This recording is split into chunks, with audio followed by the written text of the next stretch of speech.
ಎಲ್ಲರಿಗೂ ನಮಸ್ಕಾರಗಳು. ಜೀವನ್ಮುಕ್ತ ಮಹರ್ಷಿಗಳಿಗೆ ನಮಸ್ಕರಿಸಿ, ಕ್ಷೇತ್ರದ ಆರಾಧ್ಯ ದೈವ ಶ್ರೀ ಗುರು ಕೊಟ್ಟೂರೇಶ್ವರಲ್ಲಿ ನಮಸ್ಕರಿಸಿ, ಈ ದಿನದ ಸತ್ಸಂಗದಲ್ಲಿ ಹಾಜರಿರ್ತಕ್ಕಂಥ ಎಲ್ಲ ಶರಣೆಯರೇ ಎಲ್ಲರಿಗೂ ತುಂಬು ಹೃದಯದ ಶರಣಾರ್ಥಿಗಳು.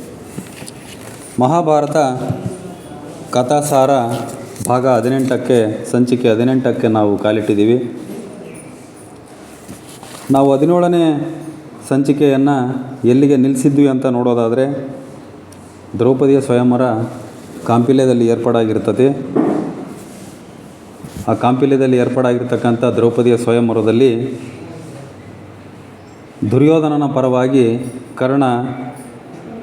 ಕರ್ಣನನ್ನು ಆ ಒಂದು ಸ್ಪರ್ಧೆಗೆ ಒಂದು ಪರೀಕ್ಷೆಗೆ ನಾನು ಸಿದ್ಧ ಇದ್ದೀನಿ ಅಂತ ಹೇಳ್ತಾನೆ. ಆದರೆ ಅದಕ್ಕೆ ಆ ದೃಪದ ಮತ್ತು ದೃಷ್ಟದ್ಯುಮ್ನ ಒಪ್ಪಲ್ಲ. ನಿಮ್ಮ ಸಾಮರ್ಥ್ಯವನ್ನು ನೀವೇ ಪರೀಕ್ಷೆ ಮಾಡಬೇಕು ಅಂತಕ್ಕಂಥ ವಿಚಾರವನ್ನು ಹೇಳ್ತಾರೆ. ಆನಂತರ ಕೊನೆಗೆ ದುರ್ಯೋಧನ ಏನು ಮಾಡ್ತಾನೆ, ಆಯಿತು, ಕರ್ಣನ ಪತ್ನಿನೇ ಆಗಲಿ ದ್ರೌಪದಿ, ಕರ್ಣನೇ ಆ ಸಾಮರ್ಥ್ಯವನ್ನು ಪರೀಕ್ಷೆ ಮಾಡಲಿ ಅಂತಂದು ಹೇಳ್ತಾನೆ. ಆವಾಗ ದ್ರೌಪದಿ ತಿರಸ್ಕಾರ ಮಾಡ್ತಾಳೆ. ಇಲ್ಲ, ನಾನು ಸೂತಪುತ್ರನನ್ನು ವಿವಾಹ ಆಗಲ್ಲ ಅಂತಕ್ಕಂಥ ತಿರಸ್ಕಾರವನ್ನು, ಅಂದರೆ ಅವನು ಗೆಲ್ತಕ್ಕಂಥ ಸಾಮರ್ಥ್ಯ ಕರ್ಣನಿಗಿತ್ತು. ಆದರೆ ಆಕೆ ಸೂತಪುತ್ರ, ನಾನು ನಿನ್ನನ್ನು ವಿವಾಹವಾಗಲ್ಲ ಅಂತಕ್ಕಂಥ ತಿರಸ್ಕಾರ ಮಾಡಿದ ತಕ್ಷಣವೇ ಆ ಒಂದು ಇಡೀ ಸಭೆ ಸ್ತಂಭೀಭೂತ ಆಗ್ತತಿ. ಹಾಗೆ ನೋಡ್ರಿ, ಕರ್ಣನಿಗೆ ಭಾಳ ಆಕ್ರೋಶ ಬರ್ತದೆ. ಕರ್ಣ ಹೇಳ್ತಾನೆ, ಈ ಸ್ವಯಂವರ ಸಾಮರ್ಥ್ಯದ್ದೋ ಅಥವಾ ಜಾತಿಯದ್ದೋ? ಅಲ್ಲಿ ಬಹುತೇಕ ರಾಜರುಗಳು ಅಂತಂದರೆ ಅವಾಗೆಲ್ಲ ಕ್ಷತ್ರಿಯ ರಾಜರುಗಳೇ. ಇವನು ಮಾತ್ರ ಸೂತಪುತ್ರ, ಇವನ್ನ ರಾಜನನ್ನು ಮಾಡಿದ್ದ ದುರ್ಯೋಧನ. ಇವನಿಗೆ ಅವಮಾನ ಆದಾಗ ಕರ್ಣನನ್ನು ರಾಜನನ್ನಾಗಿ, ಅಂಗದೇಶದ ರಾಜನನ್ನಾಗಿ ಮಾಡಿ ದುರ್ಯೋಧನ ಅವನ ಒಂದು ಗೌರವವನ್ನು ಕಾಪಾಡಿದ್ದ. ಆ ಋಣದಲ್ಲೇ ಅವನು ಬಿದ್ದು ಒದ್ದಾಡ್ತಕ್ಕಂಥದ್ದು ಕರ್ಣ. ಕೊನೆಯವರೆಗೂ ಸಹ ದುರ್ಯೋಧನನ ಆ ಋಣದಲ್ಲಿರ್ತಾನೆ ಅವನು. ಯಾಕಂದರೆ ಆಗಿನ ಕಾಲದಲ್ಲಿ ಸೂತ ಅಂದರೆ ಕೆಳವರ್ಗದ ಜನಗಳಿಗೆ ಏನು ಅವಕಾಶಗಳು, ಒಂದು ಗೌರವ ಅಂತಕ್ಕಂಥದ್ದು ಇರಲ್ಲ. ಅಂಥ ಸಮಯದಲ್ಲಿ ಒಬ್ಬ ರಾಜನನ್ನಾಗಿ ಮಾಡಿದ್ನಲ್ಲ ದುರ್ಯೋಧನ, ಆ ಒಂದು ಋಣ ಕರ್ಣನ ಮೇಲೆ ಇರ್ತತಿ. ಹಾಗಾಗಿ ಅವನು ದುರ್ಯೋಧನ ಏನು ಹೇಳಿದ್ರು ಅದು ಅಧರ್ಮ ಆದರೂ ಕೂಡ ಸಹಿಸ್ಕೊಂಡು ಆ ಕೆಲಸವನ್ನು ಮಾಡ್ತಾ ಇರ್ತಾನೆ ಕರ್ಣ. ನೋಡ್ರಿ, ಆಕ್ರೋಶ ವ್ಯಕ್ತಪಡಿಸ್ತಾನೆ ಆ ರಾಜ್ಯಸಭೆಯಲ್ಲಿ. ಇದು ಸ್ವಯಂವರ ಸಾಮರ್ಥ್ಯದ್ದೋ ಅಥವಾ ಜಾತಿಯದ್ದೋ? ಇದು ನೀವು ಸಾಮರ್ಥ್ಯ ಪರೀಕ್ಷೆ ಮಾಡೋಕೆ ಇಲ್ಲಿ ಕರೆಸಿದ್ದೀರಿ, ಆದರೆ ನೀವು ಇಂಥ ಜಾತಿಯರ ಬರಬೇಕಂತ ಹೇಳಿಲ್ಲಲ್ಲ. ನಾನು ರಾಜ ಇದ್ದೀನಿ, ಅಂಗರಾಜ ಅಂತ ಹೇಳ್ತಾನೆ ಅವನು. ನೀವು ಅಪಹಾಸ್ಯ ಮಾಡ್ತಾಯಿದ್ದೀರಿ ಎಲ್ಲರನ್ನೂ. ಇಲ್ಲಿ ಎಲ್ಲ ರಾಜರನ್ನು ಅಪಹಾಸ್ಯ ಮಾಡೋಕ್ಕೆ ನೀವು ಕರೆಸಿದ್ದೀರಾ? ಇಲ್ಲಿ ನಿಮ್ಮ ಮಗಳು ಜಾತಿ ನಿಂದನೆ ಮಾಡಿ ಪಾಪ ಮಾಡಿದ್ದಾಳೆ. ಕರ್ಣ ಹೇಳ್ತಾನೆ, ನೋಡ್ರಿ, ನನ್ನನ್ನು ಈ ರಾಜ್ಯಸಭೆಯಲ್ಲಿ ಸೂತಪುತ್ರ ಅಂತ ಹೇಳಿದ್ಲಾಕಿ, ಕೆಳವರ್ಗದ ಒಬ್ಬ ಮನುಷ್ಯ ಅಂತ ಹೇಳಿದ್ಲು. ಹಂಗಾಗಿ ನೀವು, ನಿನ್ನ ಮಗಳು ಜಾತಿ ನಿಂದನೆಯನ್ನು ಮಾಡಿದ್ದಾಳೆ ಅಂತಕ್ಕಂಥದ್ದನ್ನು ಹೇಳ್ತಾನೆ ಕರ್ಣ. ಆದರೆ ಇದಕ್ಕೆ ಯಾವುದಕ್ಕೂ ಸೊಪ್ಪಾಕಲ್ಲ ದೃಪದ. ಅವನು ಮಹಾಬಲಶಾಲಿ. ದೃಪದನನ್ನು ಎದುರಾಕೋಣಕ್ಕೆ ಸಾಧ್ಯನೇ ಇಲ್ಲ ಯಾರು. ನೀವೆಲ್ಲ ನಡೀರಿ, ನಾವೇನು ನಿರ್ಧಾರ ಮಾಡ್ತೀವೋ ಅದೇ ಫೈನಲ್. ನನ್ನ ಮಗಳು ತಿರಸ್ಕಾರ ಮಾಡಿ ಹೇಳಂದ್ರೆ ಮುಗೀತು, ನೀವು ಸುಮ್ಮನೆ ಹೋಗಬೇಕು ಅಂತ ಹೇಳ್ತಾನೆ ಅವನು ದೃಪದ. ನಿಮ್ಮ ಪುತ್ರಿಯ ದುರಹಂಕಾರ ಇದು, ದುರ್ಯೋಧನ ಹೇಳ್ತಾನೆ. ಇದು ಭಾಳ ದುರಹಂಕಾರ ಆಯಿತು, ನಿಮ್ಮ ಮಗಳು ಭಾಳ ದುರಹಂಕಾರದಿಂದ ಮಾತಾಡಿದ್ಲು ಅಂತಕ್ಕಂಥದ್ದನ್ನು ದುರ್ಯೋಧನ ಹೇಳ್ತಾನೆ. ಯಾಕಂತಂದ್ರೆ ನಮಗೆ ಸಿಗಲಿಲ್ಲಲ್ಲ ದ್ರೌಪದಿ ಅಂತಕ್ಕಂಥ ಒಂದು ನೋವು ಅವರಲ್ಲಿ ಇರ್ತತಿ. ನೋಡ್ರಿ, ಅದಕ್ಕೆ ದ್ರೌಪದಿ ಹೇಳ್ತಾಳೆ, ಸೂರ್ಯನಾರಾಯಣ ನನ್ನನ್ನು ಭಸ್ಮ ಮಾಡಲಿ, ನನ್ನಲ್ಲಿ ಯಾವುದೇ ಕಶ್ಮಲವಿಲ್ಲ. ನೋಡ್ರಿ, ಆಗಿನ ಕಾಲದಲ್ಲಿ ವರ್ಣ ವ್ಯವಸ್ಥೆ ಅಂತಕ್ಕಂಥದ್ದಿತ್ತು. 4 ವರ್ಣಗಳು, ಚಾತುರ್ವರ್ಣಗಳು ಅಂತ ಇದ್ದವು. ಬ್ರಾಹ್ಮಣ, ಕ್ಷತ್ರಿಯ, ವೈಶ್ಯ, ಶೂದ್ರ ಅಂತಕ್ಕಂಥದ್ದು. ಬಹುತೇಕ ಬ್ರಾಹ್ಮಣ, ಕ್ಷತ್ರಿಯ, ವೈಶ್ಯ ಈ 3 ವರ್ಗದವರು ಎಲ್ಲ ಕೆಲಸಗಳಲ್ಲಿ ಒಂದಾಗ್ತಾಯಿದ್ರು. ಬಟ್ ಶೂದ್ರ ವರ್ಗದವರನ್ನು ಯಾವುದೇ ಕೆಲಸಗಳಿಗೆ ಅವ್ರು ಕರ್ಕೊಳ್ತಾ ಇದ್ದಿಲ್ಲ. ಅಂದರೆ ಅವರಿಗೆ ಸಮಾಜದಲ್ಲಿ ಒಂದು ಉನ್ನತ ಸ್ಥಾನಮಾನಗಳು ಯಾವುದೂ ಸಹ ಇದ್ದಿಲ್ಲ. ಈ 3 ಮೇಲಿನ ವರ್ಗದವರು ಸಹ ಹೊಂದಾಣಿಕೆಯಿಂದ ಜೀವನ ಮಾಡ್ತಾಯಿದ್ರು. ಅಂಥ ಸಮಯದಲ್ಲಿ ಆ ಒಂದು ಪರಿಸ್ಥಿತಿಯಲ್ಲಿ ಆಕೆ ದ್ರೌಪದಿ ಕರ್ಣನನ್ನು ತಿರಸ್ಕಾರ ಮಾಡಿದ್ದು ಅತ್ಯಂತ ಸಹಜ ಅಂತಕ್ಕಂಥದ್ದು ನಮ್ಮ ಭಾವನೆ. ನನ್ನಲ್ಲಿ ಅಂಥ ಯಾವುದೇ ಒಂದು ಕಶ್ಮಲವಿಲ್ಲ ಮನಸ್ಸಿನಲ್ಲಿ. ಆದರೆ ಈಗಿನ ವ್ಯವಸ್ಥೆ ಹಂಗಿರೋದ್ರಿಂದ ನಾನು ಅದನ್ನು ತಿರಸ್ಕಾರ ಮಾಡಿದ್ದೀನಿ ಅಂತಕ್ಕಂಥದ್ದನ್ನು ದ್ರೌಪದಿ ಹೇಳ್ತಾಳೆ. ಹಂಗೇನಾರು ಆದರೆ ಆ ಸೂರ್ಯದೇವ ನನ್ನನ್ನು ಭಸ್ಮ ಮಾಡಲಿ, ಅಂತಂದು ಆ ಸೂರ್ಯದೇವನನ್ನು ಪ್ರಾರ್ಥನೆ ಮಾಡ್ತಾಳೆ ಆಕೆ. ನೋಡ್ರಿ, ದುರ್ಯೋಧನ ಹೇಳ್ತಾನೆ, ಇದೇ ಸ್ವಯಂವರದಲ್ಲಿ ವಿವಾಹವಾಗಬೇಕು.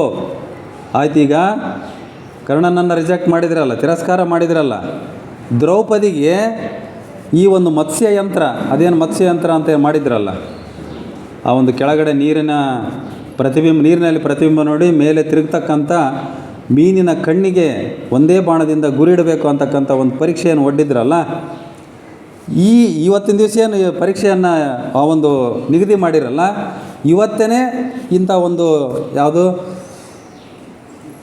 ಸ್ವಯಂವರದಲ್ಲೇ ವಿವಾಹ ಆಗಬೇಕು, ಇದರಲ್ಲಿ ಗೆದ್ದನಿಗೆ ಮಾತ್ರ ವಿವಾಹ ಆಗಬೇಕು, ಯಾರದಾರಂತಾರೆ ನೋಡ್ತೀನಿ ಅಂತ ನಾವು ದುರ್ಯೋಧನ. ಯಾಕಂದರೆ ಈಗ ಬಂದಿರತಕ್ಕಂಥವ್ರೆಲ್ಲರೂ ಸಹ ಎಲ್ಲರ ಪರೀಕ್ಷೆಯಲ್ಲಿ ನಪಾಸಾದರು, ಯಾರಿಗೂ ಸಹ ಆ ಒಂದು ಪರೀಕ್ಷೆಯನ್ನು ಪಾಸ್ ಮಾಡೋಕ್ಕಾಗಲಿಲ್ಲ ಅವರಿಗೆ. ಅಂಥ ಧನುರ್ಧಾರಿಗಳು ಯಾರೂ ಇದ್ದಿಲ್ಲ ಅಲ್ಲಿ. ಇದೇ ಸ್ವಯಂವರದಲ್ಲಿ ವಿವಾಹವಾಗಬೇಕು, ಜಯಶಾಲಿಯೊಂದಿಗೆ ಮಾತ್ರ ವಿವಾಹವಾಗಬೇಕು. ನೀವೇನು ಪರೀಕ್ಷೆ ಇಟ್ಟಿದ್ದೀರಲ್ಲ, ಈ ಪರೀಕ್ಷೆಗೆ ಈ ಸ್ವಯಂವರದಲ್ಲಿ ಬಂದಿರತಕ್ಕಂಥ ರಾಜರು ಯಾರಾದರೂ ಆಗಿರಲಿ, ಅವರು ಜಯಶಾಲಿ ಆಗಬೇಕು, ಅವರಿಗೆ ವಿವಾಹವಾಗಬೇಕು, ಇದೇ ಸ್ವಯಂವರದಲ್ಲಿ ಆಗಬೇಕು ಅಂತ ಕಂಡೀಷನ್ ಆಗ್ತಾನೆ ದುರ್ಯೋಧನ. ಯಾಕಂತಂದರೆ ಇದು ಯಾರೂ ಈ ಒಂದು ಅಂಥ ಸಾಮರ್ಥ್ಯ ಇಲ್ಲದೆ ಇರತಕ್ಕಂಥ ಒಂದು ಪರೀಕ್ಷೆಯನ್ನು ನೀವು ಇಟ್ಟಿದ್ದೀರಿ, ನಮಗೆ ಯಾರಿಗೂ ಆಗದೇ ಇರತಕ್ಕಂಥ ಒಂದು ಪರೀಕ್ಷೆಯನ್ನು ನೀವು ಇಟ್ಟಿದ್ದೀರಿ ಅಂತಕ್ಕಂಥದ್ದು ದುರ್ಯೋಧನನ ವಾದ. ಇರುವರೇ ಯಾರಾದರೂ, ಯಾಕಂದರೆ ಅಷ್ಟೊತ್ತಿಗೆ ಎಲ್ಲ ರಾಜರು ಸಹ ವಾಪಸ್ ಬಂದುಬಿಟ್ಟಿದ್ದಾರೆ, ಅವ್ರ ಕೈಲಾಗಲ್ಲ, ಸಾಮರ್ಥ್ಯ ಇಲ್ಲ ಅಂತ ಎಲ್ಲ ರಾಜರು ವಾಪಸ್ ಬಂದಿದ್ದಾರೆ. ಯಾರಾದರೆ ಈಗ ರಾಜ ದರ್ಬಾರಿನಲ್ಲಿ ಯಾವ ರಾಜರಿದ್ದಾರೆ ಈ ಒಂದು ಪರೀಕ್ಷೆಯಲ್ಲಿ ಪಾಸಾಗ್ತಕ್ಕಂಥವರು, ಈ ಸ್ವಯಂವರವನ್ನು ಗೆಲ್ತಕ್ಕಂಥ ರಾಜರು ಯಾರಿದ್ದಾರೆ ಅಂತಕ್ಕಂಥದ್ದನ್ನು ಕೇಳ್ತಾನೆ ಭಾಳ ಸಿಟ್ಟಿನಿಂದ. ಇದು ಮೋಸ, ಧನಸ್ಸು ಮುರಿಯಲು ಧಾವಿಸಿದ ದುರ್ಯೋಧನ. ಅದು ಆ ಒಂದು ಧನಸ್ಸನ್ನು ಇಟ್ಟಿದ್ರಲ್ಲ, ಮೇಲೆ ಮೀನಿಗೆ ಹೊಡಿತಕ್ಕಂಥ ಒಂದು ಧನಸ್ಸನ್ನು ಕೆಳಗಡೆ ಇಟ್ಟಿದ್ರಲ್ಲ, ಅದನ್ನು ಮುರಿಯೋಕ್ಕಂತಂದು ಜೋರಾಗಿ ಬರ್ತಾ ಇದ್ದಾನೆ ಅವನು. ಮುರಿಯೋಕ್ಕಂತ ತಗೊಳ್ತಾನೆ, ಸಾಧ್ಯ ಆಗ್ತಾ ಇಲ್ಲ ಅವನಿಗೆ. ಯಾಕಂತಂದರೆ ಅದು ಶಿವಧನಸ್ಸು. ಆ ಧನಸ್ಸು ಸಾಮಾನ್ಯ ಧನಸ್ಸಲ್ಲ, ಅದು ದ್ರುಪದನಿಗೆ ಪರಶಿವನು ಕೊಟ್ಟಿರ್ತಕ್ಕಂಥ, ಪರಶಿವನ ಅನುಗ್ರಹದಿಂದ ಬಂದಿರತಕ್ಕಂಥ ಧನಸ್ಸು ಅದು. ಹಂಗಾಗಿ ಅದನ್ನು ಅವನ ಕೈಲಿ ಎತ್ತಕ್ಕೆ ಕೂಡ ಆಗಲಿಲ್ಲ, ದುರ್ಯೋಧನ ಕೈಲಿ ಆ ಧನಸ್ಸನ್ನು ಎತ್ತಕ್ಕೆ ಕೂಡ ಆಗಲಿಲ್ಲ. ಆವಾಗ ಅವನು ವಾಪಸ್ ಹೋಗ್ತಾನೆ, ಅವನಿಗೆ ಮುಖಭಂಗ ಆಗ್ತದೆ. ಆ ಧನಸ್ಸನ್ನು ಎತ್ತಕ್ಕಾಗಲಿಲ್ಲ, ಅವನಿಗೆ ಮುಖಭಂಗ ಆಗ್ತದೆ, ವಾಪಸ್ ಹೋಗ್ತಾನೆ ಅವನು. ಅದು ಬಹಳ ಚಮತ್ಕಾರಿ ಧನಸ್ಸು. ಕೃಷ್ಣ ಹೇಳ್ತಾನೆ ನೋಡ್ರಿ, ಹಾಗೆ ಹೇಳ್ತಾನೆ, ಅರ್ಜುನನನ್ನು ಗುರುತಿಸಿದ ಕೃಷ್ಣ. ಆ ಬ್ರಾಹ್ಮಣರಲ್ಲಿ, ಆ ರಾಜ್ಯಸಭೆಯಲ್ಲಿ ಬ್ರಾಹ್ಮಣರೇನು ಬಂದಿದ್ರಲ್ಲ, ಅದರಲ್ಲಿ ಇವರು ಪಾಂಡವರು ಸಹ ಬಂದಿದ್ದರು. ಆ ಬಟುಕೇಶ್ವರ ಅಂತಕ್ಕಂಥ ಒಬ್ಬ ಬ್ರಾಹ್ಮಣ ಕರ್ಕೊಂಬಂದಿದ್ದು ಇವ್ರನ್ನ, ಬರ್ರಿ ಅಲ್ಲಿ ಸ್ವಯಂವರ ಇದೆ, ದ್ರೌಪದಿಯ ಸ್ವಯಂವರ ನೋಡೋಣ ಬರ್ರಿ ಅಂತ ಕರ್ಕೊಂಬಂದಿದ್ದ ಅವನು. ಹಂಗಾಗಿ ಆ ಬ್ರಾಹ್ಮಣರ ವೇಷದಲ್ಲಿರ್ತಕ್ಕಂಥ ಅರ್ಜುನ ಮತ್ತು ಪಾಂಡವರನ್ನು ಶ್ರೀಕೃಷ್ಣ ಗುರುತಿಸ್ತಾನೆ. ಬ್ರಾಹ್ಮಣರನ್ನು ಆಹ್ವಾನಿಸಿದ ದ್ರುಪದ. ಎಲ್ಲ ರಾಜರು ಮುಗಿದೋದ್ರು, ಕ್ಷತ್ರಿಯರೆಲ್ಲರೂ ಮುಗಿದೋದ್ರು. ರಾಜರು ಬಂದಿರತಕ್ಕಂಥವ್ರು ಯಾರಿಗೂ ಸಹ ಈ ಧನಸ್ಸನ್ನು ಎತ್ತಿ ಆ ಒಂದು ಮೀನಿನ ಕಣ್ಣಿಗೆ ಗುರಿ ಇಡ್ತಕ್ಕಂಥ ಸಾಮರ್ಥ್ಯ ಯಾರಿಗೂ ಇಲ್ಲ. ಆಗ ಅನಿವಾರ್ಯವಾಗಿ ಬ್ರಾಹ್ಮಣರನ್ನು ಆಹ್ವಾನಿಸ್ತಾರೆ. ಯಾಕಂತಂದರೆ ಬ್ರಾಹ್ಮಣರು ವಿಶೇಷವಾಗಿ ಅವರೇನು ಕ್ಷಾತ್ರವಿದ್ಯೆಯಲ್ಲಿ ಪರಿಣಿತರೇನಲ್ಲ, ಆದರೂ ಸಹ ನೋಡೋಣ. ಯಾಕಂತಂದ್ರೆ ಈಗ ಸ್ವಯಂವರ ಏರ್ಪಡಿಸಿಬಿಟ್ಟಿದ್ದೀವಿ, ಆ ಪರೀಕ್ಷೆಯಲ್ಲಿ ಯಾರಾದರೂ ಪಾಸಾದರೆ ನನ್ನ ಮಗಳ ವಿವಾಹ ಕತೆ, ಇಲ್ಲಪ್ಪ ಅಂದರೆ ಸ್ವಯಂವರ ರದ್ದಾದರೆ ಎಲ್ಲರಿಗೂ ಅವಮಾನ ಅಲ್ಲ ಅಂತಕ್ಕಂಥದ್ದು ಅವ್ರ ಯೋಚನೆ. ಹಂಗಾಗಿ ಬ್ರಾಹ್ಮಣರಲ್ಲಿ ಯಾರಾದರೂ ಇದ್ದರೆ ನಿಮ್ಮ ಸಾಮರ್ಥ್ಯವನ್ನು ಈ ಮತ್ಸ್ಯಯಂತ್ರದಲ್ಲಿ ನೀವು ನಿಮ್ಮ ಸಾಮರ್ಥ್ಯವನ್ನು ಪರೀಕ್ಷೆಗೆ ಮಾಡ್ಬೋದು ಅಂತಕ್ಕಂಥದ್ದನ್ನು ದ್ರುಪದ ರಾಜ ಹೇಳ್ತಾನೆ. ಸಂಕಲ್ಪ ವಿಫಲವಾಗುವುದಿಲ್ಲ. ದ್ರುಪದ ಹೇಳ್ತಾನೆ ನೋಡ್ರಿ, ನಾವೇನು ಸಂಕಲ್ಪ ಮಾಡಿದ್ದೀವಲ್ಲ ಅದು ವಿಫಲ ಆಗಲ್ಲ ಅಂತಕ್ಕಂಥದ್ದನ್ನು ಹೇಳ್ತಾನೆ. ಧನಸ್ಸು ಭೇದಿಸಲು ಪ್ರೋತ್ಸಾಹಿಸಿದ ಕೃಷ್ಣ ಅರ್ಜುನನಿಗೆ. ಅರ್ಜುನ ಇವರೆಲ್ಲ ವಾಪಸ್ ಹೊರಡೋಕ್ಕೆ ರೆಡಿಯಾಗಿದ್ದರಲ್ಲೇ ಅವರು, ನಮಗೆ ಯಾಕೆ ಬೇಕಪ್ಪ ಇದು, ಮತ್ತು ಈಗ ನಾವೇನಾದ್ರು ಗುರುತಿಸ್ಕೊಂಬಿಟ್ರೆ ಇಲ್ಲಿ ಮತ್ತು ಕೌರವರ ಕಣ್ಣಿಗೆ ಕಾಣ್ತೀವಿ, ಮತ್ತು ನಮಗೇನಾದರೂ ಸಮಸ್ಯೆಗಳನ್ನು ಅವರು ಒಡ್ತಾರೆ, ಹಂಗಾಗಿ ನಾವು ನಿಧಾನಕ್ಕೆ ನಾವು ಹೋಗಿಬಿಡಬೇಕು ಅಂತಕ್ಕಂಥ ಒಂದು ನಿರ್ಧಾರ ಮಾಡಿರ್ತಾರೆ ಇವರು ಅಲ್ಲಿಂದ. ಆದರೆ ಇವನು ಕೃಷ್ಣ ಬಿಡಬೇಕಲ್ಲ, ಅವನು ಬ್ರಾಹ್ಮಣರು ಯಾರಾದರೂ ಬರ್ರಿ ಅಂತಕ್ಕಂಥದ್ದನ್ನು ಅವನು ಆಹ್ವಾನ ಮಾಡ್ತಾ ಇದ್ದಾನೆ ಕೃಷ್ಣ ಜೊತೆಗೆ. ಹೊರಗೆ ಹೊರಡಲು ಅನುವಾದ ಪಾಂಡವರು. ಇವರು ವಾಪಸ್ ಹೋಗೋಕ್ಕಲ್ಲೇ ರೆಡಿ ಆಗಿಬಿಟ್ಟಿದ್ರು ಹೊರಗಡೆ. ಕೃಷ್ಣನಿಂದ ಆಮಂತ್ರಣ, ಇವ್ರನ್ನ ಉದ್ದೇಶಕ್ಕೆ ಕರೀತಾನೆ ಅವನು ಕೃಷ್ಣ. ಇವರು ಪಾಂಡವರಂತ ಗೊತ್ತಲ್ಲ ಅವನಿಗೆ. ನೈಜ ಸಾಮರ್ಥ್ಯ ಹೊಂದಿರುವವರು ಎಂದಿಗೂ ಸ್ವಾರ್ಥಿಯಾಗಲಾರರು. ನೋಡ್ರಿ, ಅರ್ಜುನನನ್ನು ಉದ್ದೇಶಿಸಿ ಹೇಳ್ತಾನೆ ಇವನು ಕೃಷ್ಣ ಈ ಮಾತನ್ನು. ಅರ್ಜುನನಿಗೆ ನೈಜ ಸಾಮರ್ಥ್ಯ ಇದೆ, ಈ ಒಂದು ಮತ್ಸ್ಯಯಂತ್ರವನ್ನು ಭೇದಿಸ್ತಕ್ಕಂಥ ಸಾಮರ್ಥ್ಯ ಅರ್ಜುನನಿಗಿದೆ. ಹಂಗಾಗಿ ಆ ಒಂದು ನೈಜ ಸಾಮರ್ಥ್ಯ ಹೊಂದಿರೋರು ಎಂದಿಗೂ ಸ್ವಾರ್ಥಿ ಆಗಬಾರ್ದು. ಇಡೀ ಸಮಾಜಕ್ಕಾಗಿ ಅವ್ರು ಏನಾದರೂ ಮಾಡಬೇಕು ಅಂತಕ್ಕಂಥದ್ದನ್ನು ಕೃಷ್ಣ ಹೇಳ್ತಾನೆ. ಆಗ ಅರ್ಜುನನಿಗೆ ಗೊತ್ತಾಗ್ತದೆ, ಇಲ್ಲ ಕೃಷ್ಣ ನಮ್ಮನ್ನು ಕರೀತದಾನೆ, ನಾವು ಮತ್ತೆ ಹೋಗಬಾರ್ದು ಅಂತಕ್ಕಂಥ ಉದ್ದೇಶದಿಂದ ವಾಪಸ್ ಬರ್ತಾನೆ ಅವನು. ರಾಜ್ಯಸಭೆಗೆ ಬಂದು ಅರ್ಜುನನ ರಂಗಪ್ರವೇಶ. ಇವ್ರಿಗೆ ಕ್ಷತ್ರಿಯ ರಾಜರಿಗೆಲ್ಲ ಆಶ್ಚರ್ಯ ಆಗ್ಬಿಡ್ತು. ನಾವೆಲ್ಲ ರಾಜರಿದ್ದೀವಿ, ಚಕ್ರವರ್ತಿಗಳಿದ್ದೀವಿ, ನಮ್ಮ ಕೈಲೇ ಈ ಒಂದು ಶಿವಧನಸ್ಸನ್ನು ಎತ್ತಿ ಆ ಒಂದು ಮತ್ಸ್ಯದ ಕಣ್ಣಿಗೆ ಗುರಿಡೋಕೆ ಆಗ್ತಾ ಇಲ್ಲ. ಇವನು ಬ್ರಾಹ್ಮಣ ಏನು ಮಾಡ್ತಾನೆ? ಆಗಿನ ಕಾಲದಲ್ಲಿ ಬ್ರಾಹ್ಮಣರೆಲ್ಲ ಪುರೋಹಿತರೇ ಆಗಿದ್ದರು. ಪೂಜೆ ಪುನಸ್ಕಾರಗಳನ್ನು ಮಾಡಿಕೊಂಡು ರಾಜರಿಗೆ ಧರ್ಮದ ಮಾರ್ಗದರ್ಶನವನ್ನು ನೀಡ್ತಕ್ಕಂಥ ಕೆಲಸದಲ್ಲಿದ್ದರು. ಇವನೇನು ಮಾಡಬಲ್ಲ ಅಂತಕ್ಕಂಥದ್ದು ಇವ್ರು ಕ್ಷತ್ರಿಯ ರಾಜರಿಗೆಲ್ಲ ಆಶ್ಚರ್ಯ. ಇವನು ಬ್ರಾಹ್ಮಣ ಬಂದಲ್ಲ ಅಂತಕ್ಕಂಥದ್ದು. ಬ್ರಾಹ್ಮಣರಿಂದ ಪ್ರೋತ್ಸಾಹದ ನುಡಿಗಳು. ಅವ್ರಿಗೆ ಬ್ರಾಹ್ಮಣರಿಗೆ ಏನೋ ಒಂದು ಹೆಚ್ಚುಗಾರಿಕೆ. ನಮ್ಮಲ್ಲಿ ಒಬ್ಬ ಯೋಧ ಇದಾನಲ್ಲ, ವೀರ ಯೋಧ ಇದಾನಲ್ಲ ಅಂತಕ್ಕಂಥದ್ದು ಅವರು ಬ್ರಾಹ್ಮಣರಿಗೆ. ಅವರೆಲ್ಲ ಪ್ರೋತ್ಸಾಹದ ನುಡಿಗಳನ್ನು ಆಡ್ತಾರೆ. ಗೆಲ್ಲು, ಈ ಒಂದು ಮತ್ಸ್ಯಯಂತ್ರವನ್ನು ಭೇದಿಸು ಅಂತಕ್ಕಂಥದ್ದು. ಅವನು ಮೊದಲು ಬಂದು ಏನು ಮಾಡಿದ, ದ್ರುಪದ ಮತ್ತು ಕೃಷ್ಣ ಇಡೀ ರಾಜ್ಯಸಭೆಗೆ ಎಲ್ಲರಿಗೂ ಸಹ ನಮಸ್ಕಾರ ಮಾಡ್ತಾನೆ. ಅರ್ಜುನ ಎಲ್ಲರಿಗೂ ನಮಸ್ಕಾರ ಮಾಡ್ತಾನೆ. ಸುತ್ತ ಏನು ರಾಜ್ಯಸಭೆ ಇತ್ತಲ್ಲ, ಮಧ್ಯದಲ್ಲಿ ಆ ಒಂದು ಮತ್ಸ್ಯಯಂತ್ರವನ್ನಿಟ್ಟು ಅದನ್ನು ತಯಾರು ಮಾಡಿದ್ರು. ಸುತ್ತಲೂ ಸಹ ರಾಜರೆಲ್ಲ ನೆರೆದಿದ್ದರು.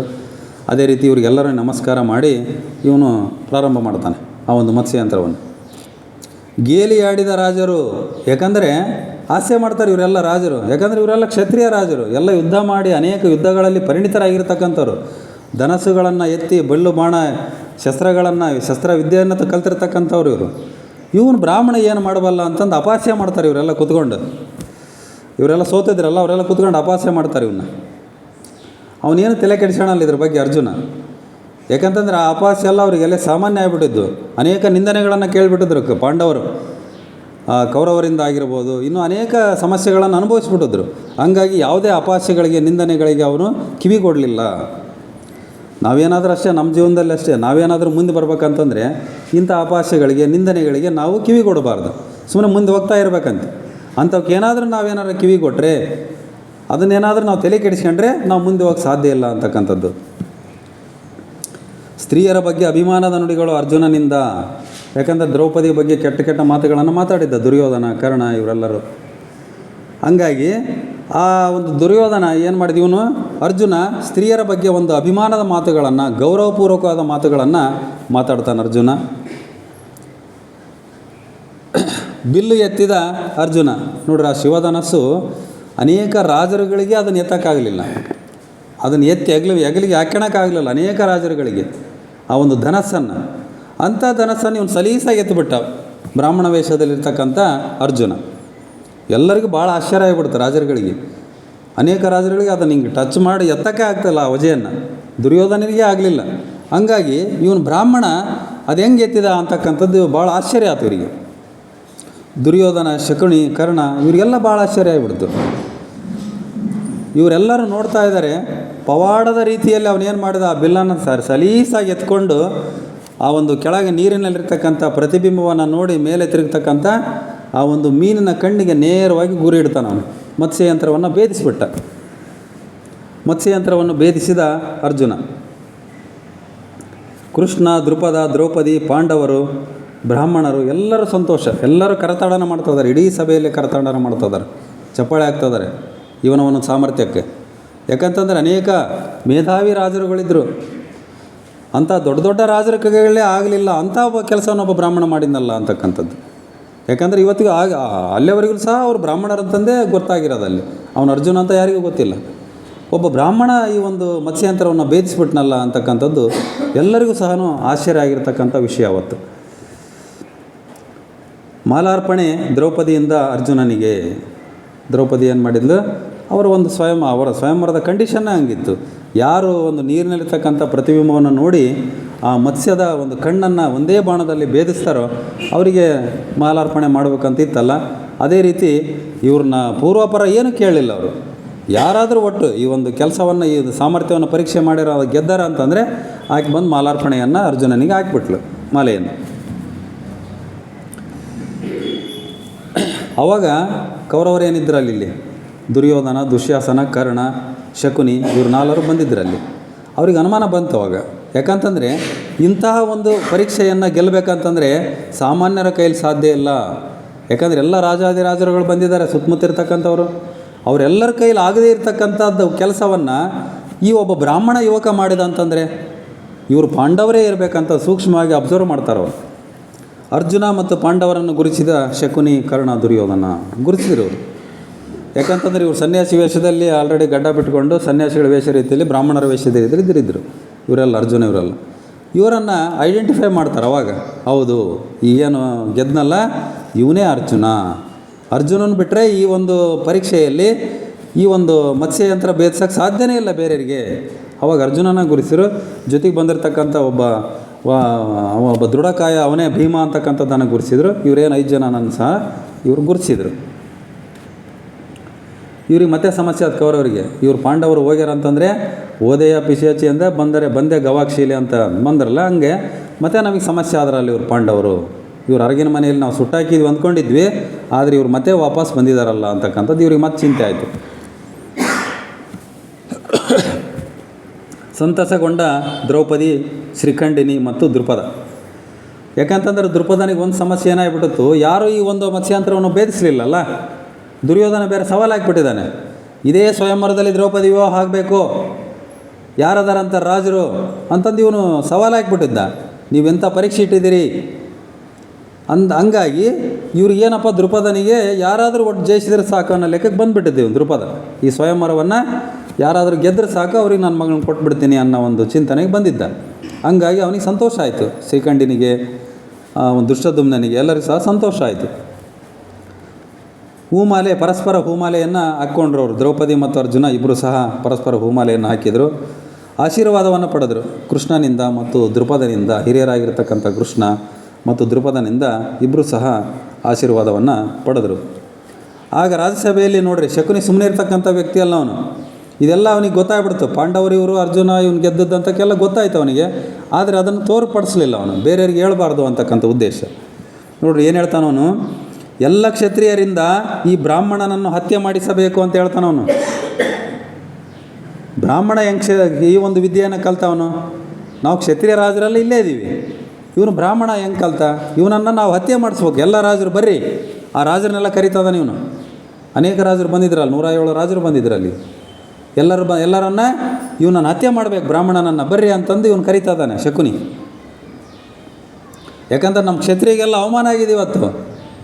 ಆ ಕ್ಷತ್ರಿಯರಿಗೆಲ್ಲ ಅವಮಾನ ಆದದ್ದನ್ನು ಒಬ್ಬ ಬ್ರಾಹ್ಮಣ ಯುವಕ ಅವನು ಗೆಲ್ತಾನಂತಂದ್ರೆ, ಆ ಒಂದು ಮತ್ಸ್ಯಯಂತ್ರವನ್ನು ಭೇದಿಸ್ತಾನಂತಂದರೆ ನಮಗೆಲ್ಲ ಅವಮಾನ ಇದು. ಇವನನ್ನೆಲ್ಲರೂ ಸಾಯಿಸ್ತಾನೆ, ಎಲ್ಲರೂ ಸೇರಿ ಇವನನ್ನು ಕೊಂದು ಹಾಕಿಬಿಡೋಣ ಬರ್ರಿ ಅಂತಕ್ಕಂಥದ್ದನ್ನು ಹೇಳ್ತಾನೆ ಶಕುನಿ. ನೋಡ್ರಿ ಎಂಥ ಉದಾಹರಣೆ ಕೊಡ್ತಾನಲ್ಲಿ. ಕಾಗೆ ಸಭೆಯಲ್ಲಿ ಹಂಸ ಬಂದರೆ ಕುಕ್ಕಿ ಸಾಯಿಸುತ್ತವೆ. ಕಾಗೆ ಒಂದು ಸಭೆ ಸೇರಿರ್ತವೆ, ನಡುಕ್ಕೆ ಹಂಸ ಬಂದುಬಿಡ್ತದೆ. ಆಗ ಕಾಗೆಗಳು ಹಂಸ ಭಾಳ ಬೆಳ್ಳಗಿದೆ, ಸುಂದರ ಆಗಿದೆ ಅಂತ ಸ್ವಾಗತ ಮಾಡಲ್ಲ ಕಾಗೆಗಳು. ಅದನ್ನು ಓಡಿಸ್ಬಿಡ್ತಾವೆ, ಕುಕ್ಕಿ ಓಡಿಸ್ಬಿಡ್ತಾವೆ, ಹಂಸನನ್ನು ಓಡಿಸ್ಬಿಡ್ತಾವೆ. ಹಂಗೆ ನಮ್ಮ ಕ್ಷತ್ರಿಯರ ಸಭೆಯಲ್ಲಿ ಇವನು ಬ್ರಾಹ್ಮಣ ಬಂದುಬಿಟ್ಟಿದ್ದಾನೆ. ಇವನನ್ನು ಎಲ್ಲರೂ ಒಂದಾದ್ರೆ ಇವನೇ ಆ ಲೆಕ್ಕ ಬ್ರಾಹ್ಮಣ. ಇವನನ್ನೆಲ್ಲರೂ ಸಾಯಿಸ್ಬಿಡೋಣ ಬರ್ರಿ ಅಂತಕ್ಕಂಥದ್ದನ್ನು ಶಕುನಿ ಹೇಳ್ತಾನೆ. ಕ್ಷತ್ರಿಯ ರಾಜರನ್ನು ಎತ್ತಿ ಕಟ್ಟಿದ ಶಕುನಿ ಎಲ್ಲರನ್ನ ಎತ್ತಿ ಕಟ್ತಾನೆ ಇವನು. ಯಾಕಂದರೆ ತನಗೇನಾದರೂ ಲಾಭ ಆಗತ್ತಂತಂದರೆ ಶಕುನಿ ಎಲ್ಲರನ್ನ ಎತ್ತಿ ಕಟ್ಟೋಕ್ಕೆ ಇವನು ಸಿದ್ಧ. ಬಹಳ ಚಾಣಕ್ಯ ಇವನು. ಮುಂದೆ ಕೃಷ್ಣ ಹೇಳ್ತಾನೆ ಒಂದು ಮಾತು, ಇಡೀ ಆರ್ಯಾವರ್ತದಲ್ಲಿ ಶಕುನಿಯಷ್ಟು ಬುದ್ಧಿವಂತ ಯಾರೂ ಇಲ್ಲ ಅಂತ ಹೇಳ್ತಾನೆ ಶ್ರೀಕೃಷ್ಣ. ಹೇಳ್ತಾನೆ ನನಗಿಂತನೂ ಬುದ್ಧಿವಂತ ಅಂತ ಹೇಳ್ತಾನೆ ಶ್ರೀಕೃಷ್ಣ ಶಕುನಿಯ ಬಗ್ಗೆ. ಆದರೆ ಶಕುನಿ ಆ ಬುದ್ಧಿವಂತಿಕೆಯನ್ನು ತನ್ನ ಸ್ವಾರ್ಥಕ್ಕಾಗಿ ಉಪಯೋಗಿಸಿದ ಅಂತ ಹೇಳ್ತಾನೆ. ಅವನೇನಾದರೂ ಸಮಾಜದ ಹಿತಕ್ಕಾಗಿ ಏನಾದರೂ ತನ್ನ ಬುದ್ಧಿವಂತಿಕೆಯನ್ನು ಉಪಯೋಗಿಸಿದ್ದೇ ಆಗಿದ್ದರೆ ಶಕುನಿ ಒಬ್ಬ ಆದರ್ಶ ವ್ಯಕ್ತಿ ಆಗ್ತಿದ್ದ. ಇವತ್ತೇನು ಚಾಣಕ್ಯ ಅಂತ ನಾವೇನು ಎಲ್ಲರೂ ನೆನಪು ಮಾಡ್ಕೊಳ್ತೀವಲ್ಲ, ಅಂಥ ಒಬ್ಬ ದೊಡ್ಡ ವ್ಯಕ್ತಿ ಆಗ್ತಾಯಿದ್ದ ಅಂತಂದು ಸ್ವತಃ ಶ್ರೀಕೃಷ್ಣನೇ ಹೇಳ್ತಾನೆ ಮುಂದೆ ಒಂದು ಸನ್ನಿವೇಶದಲ್ಲಿ ಶಕುನಿಯ ಬಗ್ಗೆ. ನನಗಿಂತನೂ ಶಕುನಿ ಭಾಳ ಜಾಣ ಅಂತಕ್ಕಂಥದ್ದನ್ನು ಹೇಳ್ತಾನೆ.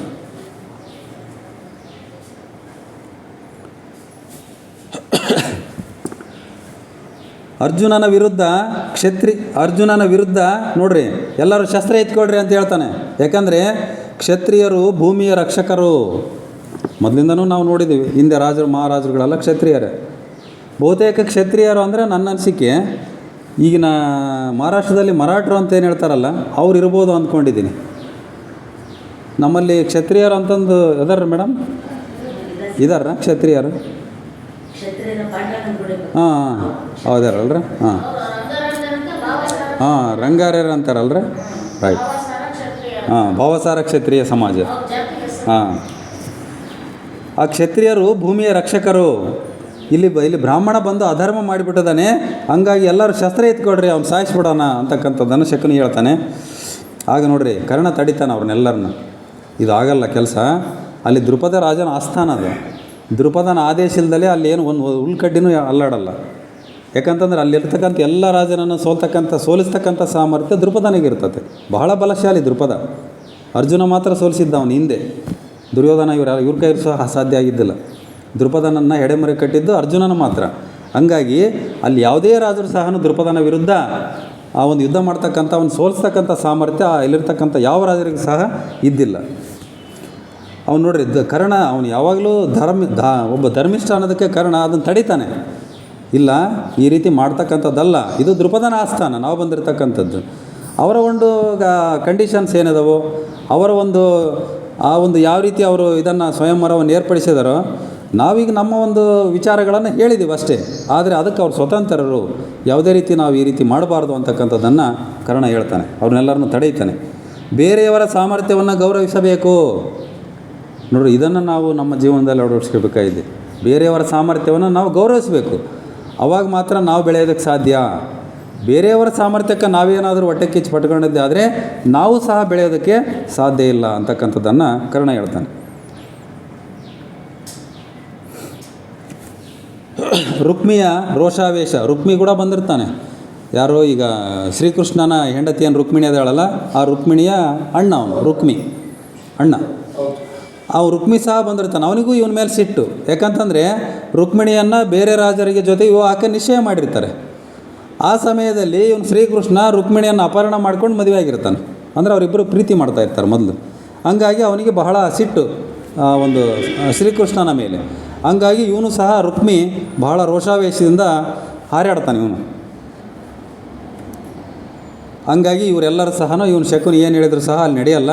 ಎಲ್ಲ ರಾಜರು ತಮ್ಮ ತಮ್ಮ ಊರುಗಳಿಗೆ ವಾಪಸ್ಸು ಹೋಗ್ತಾರೆ. ಅವರೆಲ್ಲರೂ ಹೋದ ನಂತರ ದ್ರುಪದನಿಗೆ ನಮಸ್ಕರಿಸಿದ ವಧೂವರರು. ಇಲ್ಲಿ ವಧೂವರರು ಅಂದರೆ ಅರ್ಜುನ ಮತ್ತು ದ್ರೌಪದಿ ಇಬ್ಬರು ಸಹ ಆ ಒಂದು ದ್ರುಪದನಿಗೆ ನಮಸ್ಕಾರ ಮಾಡ್ತಾರೆ. ಶೀಘ್ರವೇ ಮರಳಿ ಬನ್ನಿ ದ್ರುಪದ, ನಿಮ್ಮ ವಿವಾಹವನ್ನು ಆಯೋಜನೆ ಮಾಡುವೆ. ಇಲ್ಲಿ ಸ್ವಯಂವರ ಆದ ತಕ್ಷಣ ಅದೊಂದು ಸಂಪ್ರದಾಯ ಏನಂತಂದರೆ, ಸ್ವಯಂವರ ಆದ ತಕ್ಷಣವೇ ಹೂಮಾಲೆ ಹಾಕಿರ್ತಾರೆ. ಅವರಿಬ್ಬರು ಗಂಡ ಹೆಂಡತಿ ಅಂತಂದು ನಿರ್ಧಾರ ಆಗಿರ್ತದೆ. ಅವರು ಆ ಒಂದು ಗಂಡನ ಮನೆಗೆ ಹೋಗಿ ವಾಪಸ್ ಬರಬೇಕು. ಆ ನಂತರ ವಿವಾಹದ ದಿನಾಂಕವನ್ನು ನಿಶ್ಚಯ ಮಾಡಿ ಅದ್ಧೂರಿಯಾಗಿ ವಿವಾಹವನ್ನು ಮಾಡಿಕೊಡ್ತೀನಿ ಅಂತಕ್ಕಂಥದ್ದನ್ನು ದ್ರುಪದ ಹೇಳ್ತಾನೆ. ಉಡುಗೊರೆಯಾಗಿ ಶ್ರೀಕೃಷ್ಣನಿಂದ 5 ಕಲ್ಲುಗಳು. ನೋಡಿರಿ, ದ್ರೌಪದಿಗೆ ಕೊಡ್ತಾನೆ ಅವನು ಶ್ರೀಕೃಷ್ಣ. ಒಂದು 5 ಕಲ್ಲುಗಳನ್ನು ಇಟ್ಕೊಂಡಿರ್ತಾನೆ. ಆ 5 ಕಲ್ಲುಗಳನ್ನು ದ್ರೌಪದಿಗೆ ಉಡುಗೊರೆಯಾಗಿ ಕೊಡ್ತಾನೆ. ಆ 5 ಕಲ್ಲುಗಳಲ್ಲಿ ಪ್ರತಿ ಕಲ್ಲಿನಲ್ಲಿ ಒಂದು ಕಲ್ಲಿನಲ್ಲಿ 2 ಕಣ್ಣುಗಳ ರೀತಿ ಒಂದು ಚಿತ್ತಾರ ಇರ್ತದೆ.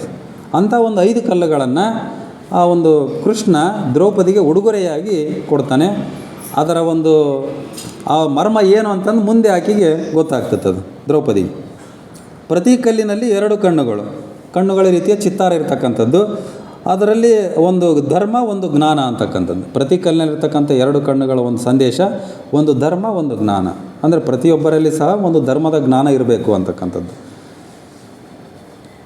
ಬೀಳ್ಕೊಂಡ ದ್ರೌಪದಿ ಮತ್ತು ಅರ್ಜುನ ತಂದೆ ಮತ್ತು ಸೋದರ ಸೋದರಿಯರಿಂದ, ದ್ರುಪದನಿಂದ, ಶಿಖಂಡಿನಿಂದ, ದುಷ್ಟದ್ಯುಮ್ನನಿಂದ ಬೀಳ್ಕೊಂಡ್ರು. ಎಲ್ಲಿ ಗಂಡನ ಮನೆಗೆ ಹೋಗ್ಬೇಕಲ್ಲ ಅಂತಂದು. ಆನಂತರ ವಾಪಸ್ ಬಂದ ಮೇಲೆ ವಿವಾಹವನ್ನು ಅದ್ಧೂರಿಯಾಗಿ ನೆರವೇರಿಸಬೇಕು ಅಂತಕ್ಕಂಥದ್ದು. ನಿಮ್ಮ ಪುತ್ರಿ ಅವಶ್ಯವಾಗಿ ಸಿಂಹಾಸನದ ಮೇಲೆ ಕೂರುವಳು. ಕೃಷ್ಣ ಹೇಳ್ತಾನೆ ನೋಡ್ರಿ. ದ್ರುಪದನಿಗೆ ಒಂದು ಕಡೆಗೆ ಚಿಂತೆ. ಯಾಕೆ ಅಂತಂದರೆ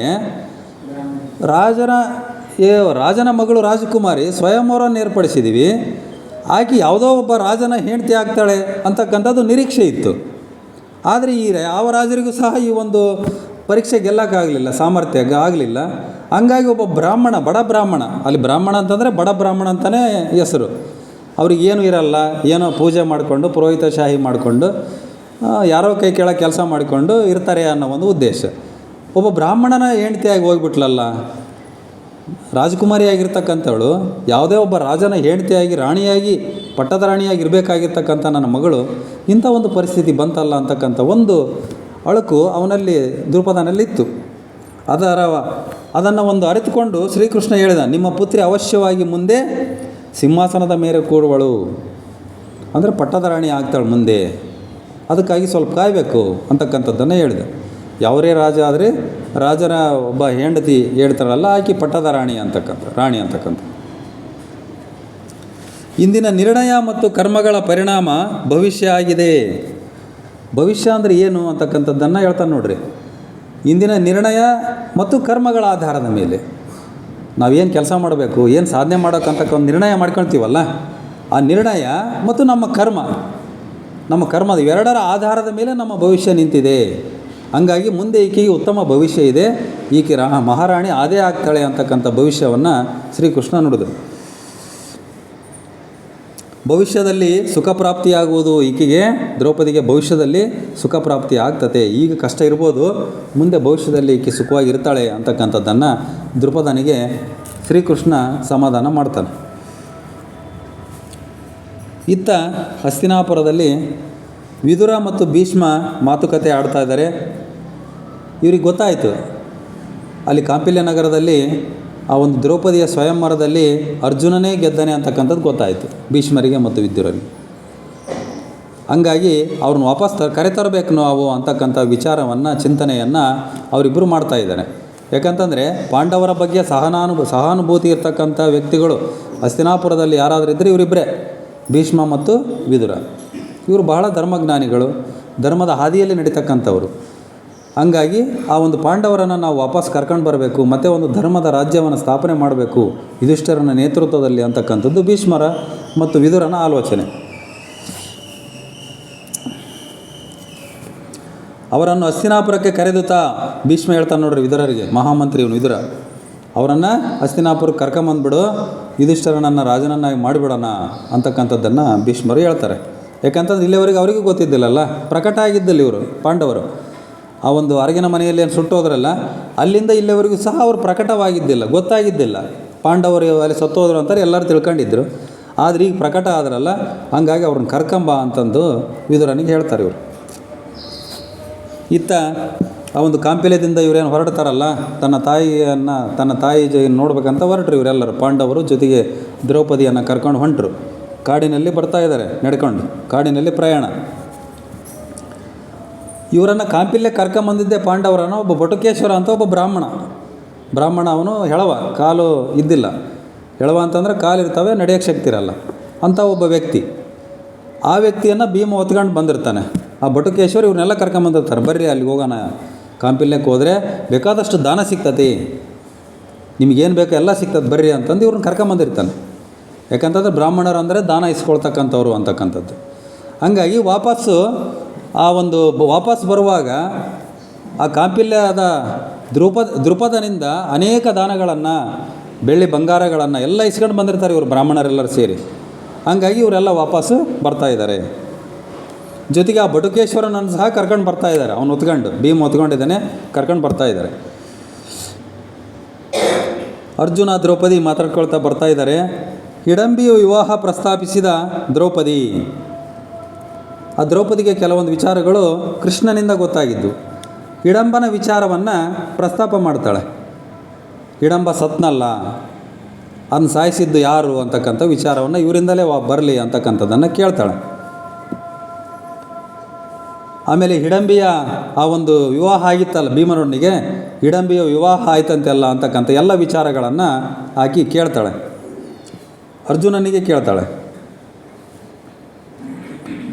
ಆವಾಗ ಅರ್ಜುನ ಹೇಳ್ತಾನೆ, ಇರ್ತಕ್ಕಂಥ ವಿಚಾರವನ್ನು ಹೇಳ್ತಾನೆ. ಇಲ್ಲ, ಹೌದು, ಈ ರೀತಿ ಭೀಮ ನಮ್ಮ ಅಣ್ಣ, ಅವನು ಹಿಡಂಬಿಯನ್ನು ವಿವಾಹ ಆಗಿದ್ದ ಅಂತಕ್ಕಂಥದ್ದು ವಿಚಾರವನ್ನು ಹೇಳ್ತಾನೆ ಅರ್ಜುನ.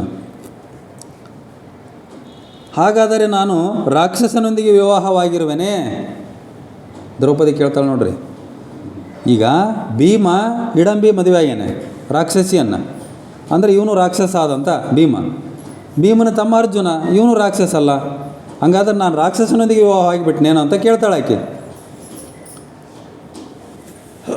ಅರ್ಜುನನ ಕ್ಷಮಾಪಣೆ ದ್ರೌಪದಿಗೆ.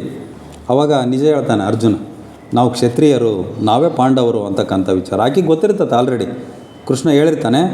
ಆದರೂ ಸಹ ಇವ್ರ ಬಾಯಿಗೆ ಬರಲಿ ಅಂತಕ್ಕಂಥ ಒಂದು ವಿಚಾರವನ್ನು ಆಕೆ ಹೇಳ್ತಾಳೆ. ಆವಾಗ ಅರ್ಜುನ ಕ್ಷಮಾಪಣೆ ಹೇಳ್ತಾನೆ, ನಾವು ಈ ರೀತಿ ಬ್ರಾಹ್ಮಣರ ವೇಷದಲ್ಲಿ ಇದ್ವಿ, ನಾವು ಪಾಂಡವರು ಗೊತ್ತಾಗಬಾರ್ದು, ಪ್ರಕಟ ಆಗಬಾರ್ದು ಅನ್ನೋ ಉದ್ದೇಶ ನಮ್ಮಲ್ಲಿತ್ತು, ಹಂಗಾಗಿ ನನ್ನನ್ನು ಕ್ಷಮಿಸು. ನಾವು ಕ್ಷತ್ರಿಯರೇ, ನಾವು ಕ್ಷತ್ರಿಯ ರಾಜರೇ, ಪಾಂಡವರು ನಾವು ಯಾವುದೋ ಒಂದು ವಿಚಾರಕ್ಕಾಗಿ ನಾವು ರಾಜ್ಯವನ್ನು ತೊರೆಯಬೇಕಾಯಿತು, ನಾವು ರಾಜ್ಯಕ್ಕೆ ಹೋಗೋ ಸ್ಥಿತಿಯಲ್ಲಿ ಇಲ್ಲ, ನಾವೀಗ ಹಸ್ತಿನಾಪುರಕ್ಕೆ ಹೋಗಕ್ಕೆ ಸಾಧ್ಯನಿಲ್ಲ ಅಂತಕ್ಕಂಥ ವಿಚಾರವನ್ನು ದ್ರೌಪದಿಗೆ ಹೇಳ್ತಾನೆ. ಸಂತಸಗೊಂಡ ದ್ರೌಪದಿ, ಯಾಕಂದರೆ ಆಕೆಗೆ ಅದೇ ಬೇಕಾಗಿತ್ತು, ಪಾಂಡವರ ಅರ್ಜುನನೇ ಮದುವೆ ಆಗಬೇಕಂತ ಆಕೆ ಇಚ್ಛೆ ಆಗಿತ್ತು, ಮೊದಲು ಸಹ ಅದು ಇಚ್ಛೆ ಆಗಿತ್ತು. ಇವತ್ತೇನು ಇಲ್ಲ ಅಂದರೂ ಸಹ ಮುಂದೆ ಅವನು ಜಗದೇಕ ವೀರ, ಆ ಒಂದು ಬಿಲ್ವಿದ್ಯೆಯಲ್ಲಿ ಪರಿಣಿತ, ಅವನಷ್ಟು ಬಿಲ್ವಿದ್ಯೆಯಲ್ಲಿ ಪರಿಣಿತ ಯಾರೂ ಇಲ್ಲ, ಅಂಥ ಜಗದೇಕ ವೀರನನ್ನು ನಾನು ಲಗ್ನ ಆದ್ನಲ್ಲ ಅಂತಕ್ಕಂಥ ಒಂದು ಸಂತೋಷ ಅವರಲ್ಲಿ ಆಕೆಯಲ್ಲಿತ್ತು. ಮುಂದೆ ಇವನು ರಾಜ ಅದೇ ಆಗ್ತಾನೆ ಅಂತಕ್ಕಂಥದ್ದು. ತನ್ನಲ್ಲಿರುವ ಎಲ್ಲ ಆಭರಣಗಳನ್ನು ಬಟುಕೇಶ್ವರ ಬ್ರಾಹ್ಮಣನಿಗೆ ಕೊಟ್ಟ ದ್ರೌಪದಿ. ಯಾಕಂತಂದರೆ ಇವರು ಸನ್ಯಾಸಿಗಳ ರೀತಿ ಇರಬೇಕಲ್ಲ, ತಾನು ಸಹ ಈಗ ಸನ್ಯಾಸಿ, ಇವರಲ್ಲಿ ಏನೂ ಇಲ್ಲ ಈಗ, ಯಾಕಂದರೆ ಕಾಡಿನಲ್ಲಿ ವಾಸ ಮಾಡ್ತಾ ಇದ್ದಾರೆ.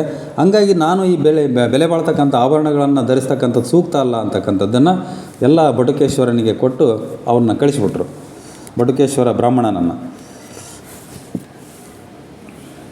ಕುಂತಿ ಹತ್ತಿರ ಹೊರಟ ಪಾಂಡವರು, ಯಾಕಂತಂದ್ರೆ ಇವರು ಆಹಾರಕ್ಕಾಗಿ ನಾವು ಬೇರೆ ಸುತ್ತಲಿನ ಗ್ರಾಮಕ್ಕೆ ಹೋಗಿ ಬರ್ತೀವಿ ಅಂತ ಕುಂತಿಯನ್ನು ಅಲ್ಲೇ ಬಿಟ್ಟು ಹೋಗಿದ್ದರು. ಆ ಒಂದು ಗುಡಿಸಲಿನಲ್ಲಿ, ಕಾಡಿನಲ್ಲಿ ಹೋದರು. ಪೂರ್ತಿ ಈಕಿನ ಕರ್ಕೊಂಡೇ ಬಂದುಬಿಟ್ರು. ಸ್ವಯಂವರದಲ್ಲಿ ದ್ರೌಪದಿಯನ್ನು ಗೆದ್ದು ಕರ್ಕೊಂಡೇ ವಾಪಸ್ ಬರ್ತಾ ಇದ್ದಾರೆ. ಕುಂತಿಯನ್ನು ನಾವು ಮೊದಲು ಭೇಟಿಯಾಗಬೇಕು, ಆಕೆ ನಮಸ್ಕಾರ ಮಾಡಿ ಆಕೆ ಆಶೀರ್ವಾದವನ್ನು, ತಾಯಿಯ ಆಶೀರ್ವಾದವನ್ನು ಮೊದಲು ತಗೋಬೇಕು ಅಂತಕ್ಕಂಥ. ಯಾಕಂದರೆ ಪಾಂಡವರಿಗೆ ಇರ್ತಕ್ಕಂಥವಳು ಕುಂತಿ ಒಬ್ಬಳೆ, ಯಾಕಂದರೆ ಆಕೆ ಆಶೀರ್ವಾದವನ್ನು ನಾವು ಮೊದಲೇ ತಗೊಳ್ಬೇಕು ಅಂತಕ್ಕಂಥದ್ದು ಇವ್ರ ಇಚ್ಛೆ ಆಗಿತ್ತು. ಮೊದಲ ಚರಣ ಸ್ಪರ್ಶದ ಅಧಿಕಾರ ಮಾತೆಯದ್ದಾಗಿದೆ.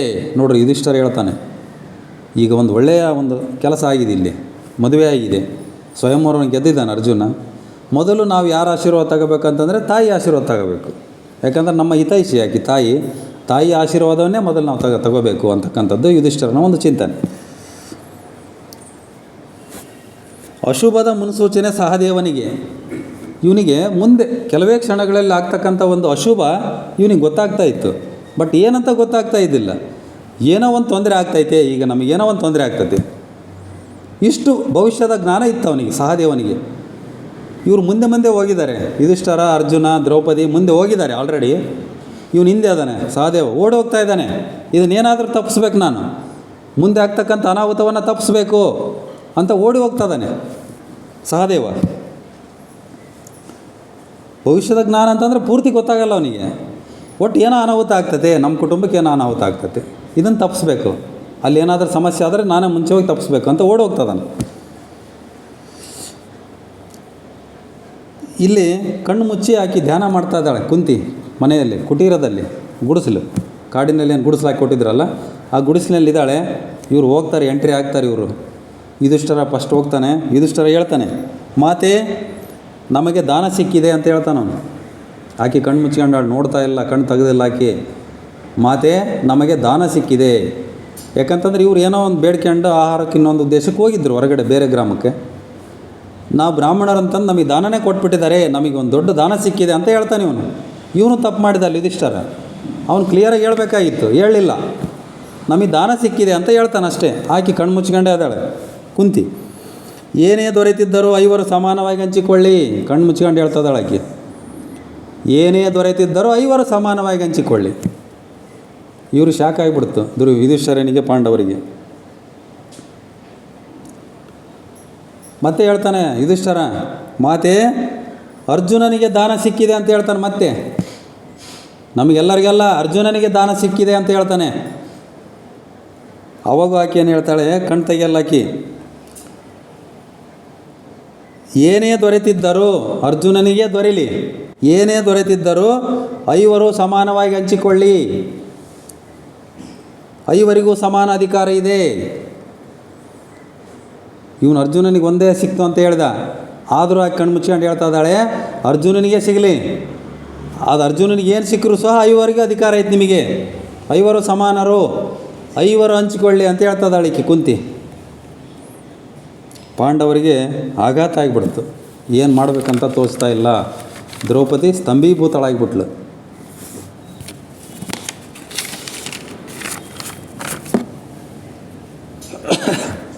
ಅವಾಗ ಕಣ್ ತೆಗಿತಾಳಾಕಿ, ಕುಂತಿ ಕಣ್ ತೆಗಿತಾಳೆ. ಅವಾಗ ದ್ರೌಪದಿಯನ್ನು ನೋಡಿ ಆಘಾತಗೊಂಡ ಕುಂತಿ ಅವಾಗ ತನ್ನ ಮಾತಿನ ಅನರ್ಥ ಏನು ಸಮಸ್ಯೆ ಆತಂತ ಅವಾಗ ಗೊತ್ತಾಕತ್ತಾಕಿ. ಎದುರಿಗೆ ದ್ರೌಪದಿ ನಿಂತಾಳೆ, ನನ್ನ ಮಗ ಅರ್ಜುನ ಗೆದ್ದರದು ಈಕಿನೇ ಅಂಬೋದು ಅವಾಗ ಗೊತ್ತಾಗ್ತೈತಿ. ಅರ್ಜುನನಿಗೆ ದಾನ ಸಿಕ್ಕಿದೆ ಅಂತಕ್ಕಂಥದ್ದು ಅವಾಗ ನೋಡಿದ ಮೇಲೆ, ಕಣ್ಣು ತೆಗೆದ ಮೇಲೆ ಗೊತ್ತಾಗ್ತದೆ ಕುಂತಿಗೆ. ಈಗ ಹೇಳ್ಬಿಟ್ಟಾಳೆ, ಒಂದು ಸರಿ ಮಾತಾಡಿದ ಮೇಲೆ ವಾಪಸ್ ಬರಲ್ಲ. ಮಾತು ಆಡಿದರೆ ಹೋಯಿತು, ಮುತ್ತು ಒಡೆದರೆ ಹೋಯಿತು. ಆಘಾತಗೊಂಡ ಕುಂತಿ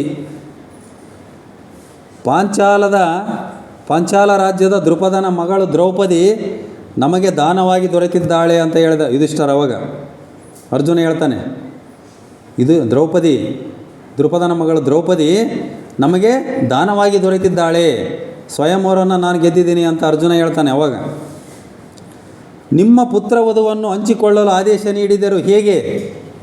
ನಿಮ್ಮ ಪುತ್ರವಧು ಅಥವಾ ಕುಲವಧು, ಸೊಸೆ,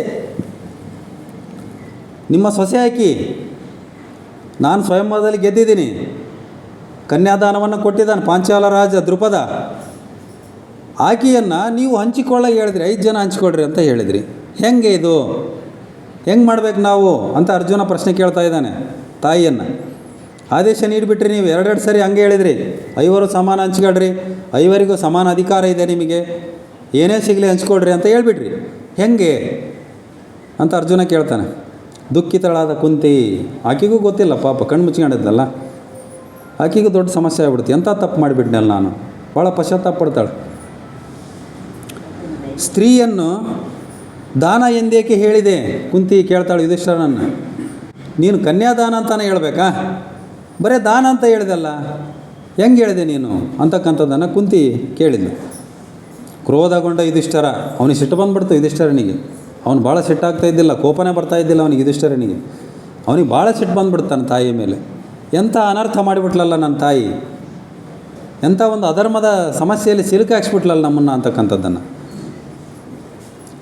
ದುಃಖಿತಳಾದ ದ್ರೌಪದಿಗೂ ದೊಡ್ಡ ಸಮಸ್ಯೆ ಆಗಿಬಿಡ್ತು. ಈಗ ಇವ್ರಿಗೊಂದೇ ಅಲ್ಲಿ ಸಮಸ್ಯೆ, ದ್ರೌಪದಿಗೂ ಸಮಸ್ಯೆ ಆಯಿತು. ಕುಂತಿಯಿಂದ ಕ್ಷಮಾಯಾಚನೆ ದ್ರೌಪದಿಗೆ. ಆದರೆ ಈಗ ಮಾತಾಡಿಬಿಟ್ಟಾಳೆ, ಈಗ ಕ್ಷಮೆ ಕೇಳ್ತಾ ಇದ್ದಾಳೆ. ನಾನು ಹಂಗೆ ಮಾತಾಡಬಾರ್ದಾಗಿತ್ತು, ತಪ್ಪಾಯಿತು ಅಂತಂದು ದ್ರೌಪದಿಯನ್ನೇ ಕ್ಷಮೆ ಕೇಳ್ತಾಳೆ ಕುಂತಿ. ಯಾಕಂತಂದ್ರೆ ತಪ್ಪು ಆದಾಗ ದೊಡ್ಡವರು ಕೂಡ ಚಿಕ್ಕವ್ರ ಹತ್ರನ ಕ್ಷಮೆ ಕೇಳಬೇಕು. ತಪ್ಪು ದೊಡ್ಡವ್ರು ಮಾಡಿದಾಗಲಿ ಚಿಕ್ಕವರಲ್ಲೇ ಮಾಡಲಿ. ಆಕೆ ಕುಂತಿಗೆ ತಪ್ಪು ಮಾಡಿದಾಳಲ್ಲ, ದ್ರೌಪದಿಗೆ ಕ್ಷಮೆ ಕೇಳ್ತಾ ಇದ್ದಾಳೆ ಆಕೆ. ನಾನು ತಪ್ಪಾಗಿಬಿಡ್ತಮ್ಮ, ನನ್ನ ಮಾತನ್ನು ವಾಪಸ್ ತಗೊಳ್ತೀನಿ ನಾನೀಗ. ಸ್ವಯಂವರದ ವಿಚಾರ ನನಗೆ ಗೊತ್ತಿಲ್ಲ ಆಕೆ ಹೇಳಿದ್ಲು. ಇವ್ರು ಹೇಳೇ ಹೋಗಿಲ್ಲ ನನಗೆ, ಸ್ವಯಂವರಕ್ಕೆ ಹೋಗಿವಂತ ಇವ್ರು ಹೇಳಿಲ್ಲ, ಕುಂತಿಗೆ ಹೇಳಿಲ್ಲ. ಆಕೆಗೆ ಏನು ವಿಚಾರ ಗೊತ್ತಿಲ್ಲ ಇದ್ರ ಸ್ವಯಂವರದ್ದು. ಇವರು ಆಹಾರ ಅರಸಿ ಸುತ್ತಲಿನ ಗ್ರಾಮಗಳಿಗೆ ಹೋಗಿದ್ದಾರೆ, ತರಬೇಕು ಏನೋ ಆಹಾರವನ್ನು ಅಂತಕ್ಕಂಥ ಅಷ್ಟೇ. ನನಗೇನು ಗೊತ್ತಿಲ್ಲ, ಇವ್ರು ಕಾಂಪಿಲೆಕ್ಕೆ ಹೋಗಿರೋದು, ಇವರು ಆ ಒಂದು ಸ್ವಯಂವರಕ್ಕೆ ಹೋಗಿರೋದು ನನಗೇನು ಗೊತ್ತಿಲ್ಲ ಅಂತಕ್ಕಂಥದ್ದನ್ನು ಕುಂತಿ ಬಿಡಿಸಿ ಹೇಳ್ತಾ ಇದ್ದಾಳೆ. ದೋಷ ನನ್ನದೇ, ಆದರೂ ಸಹ ನಾನು ತಪ್ಪು ಮಾತಾಡಿದ್ದೀನಿ, ನನ್ನದೇ ದೋಷ, ನಾನು ಅಪರಾಧಿ ಕುಂತಿ ಹೇಳ್ತಾಳೆ. ನೋಡ್ರಿ, ನಾವು ಮಾಡಿರ್ತಕ್ಕಂಥ ತಪ್ಪನ್ನು ಒಪ್ಪಿಕೊಳ್ಬೇಕಂತ ನಾವು ಫಸ್ಟು. ನಾವು ತಪ್ಪನ್ನು ಏನಾದರೂ ಮಾಡಿದ ಮೇಲೆ ನಮಗೆ ಆ ತಪ್ಪು ನಾನು ಮಾಡಿದ್ದು ಅಂತಕ್ಕಂಥದ್ದು ಗೊತ್ತಾದರೆ ನಾವು ಒಪ್ಪಿಕೊಳ್ಬೇಕು. ಆಕೆ ಒಪ್ಪಿಕೊಳ್ತಾಳೆ, ನಾನು ಅಪರಾಧಿ, ಸರಿ, ನಾನು ತಪ್ಪು ಮಾಡಿಬಿಟ್ಟಿದ್ದೀನಿ ಅಂತ ಹೇಳ್ತಾಳೆ ಕುಂತಿ. ನೋಡ್ರಿ, ದ್ರೌಪದಿ ಅಂಥ ಒಂದು ಮಾತು ಹೇಳ್ತಾಳೆ.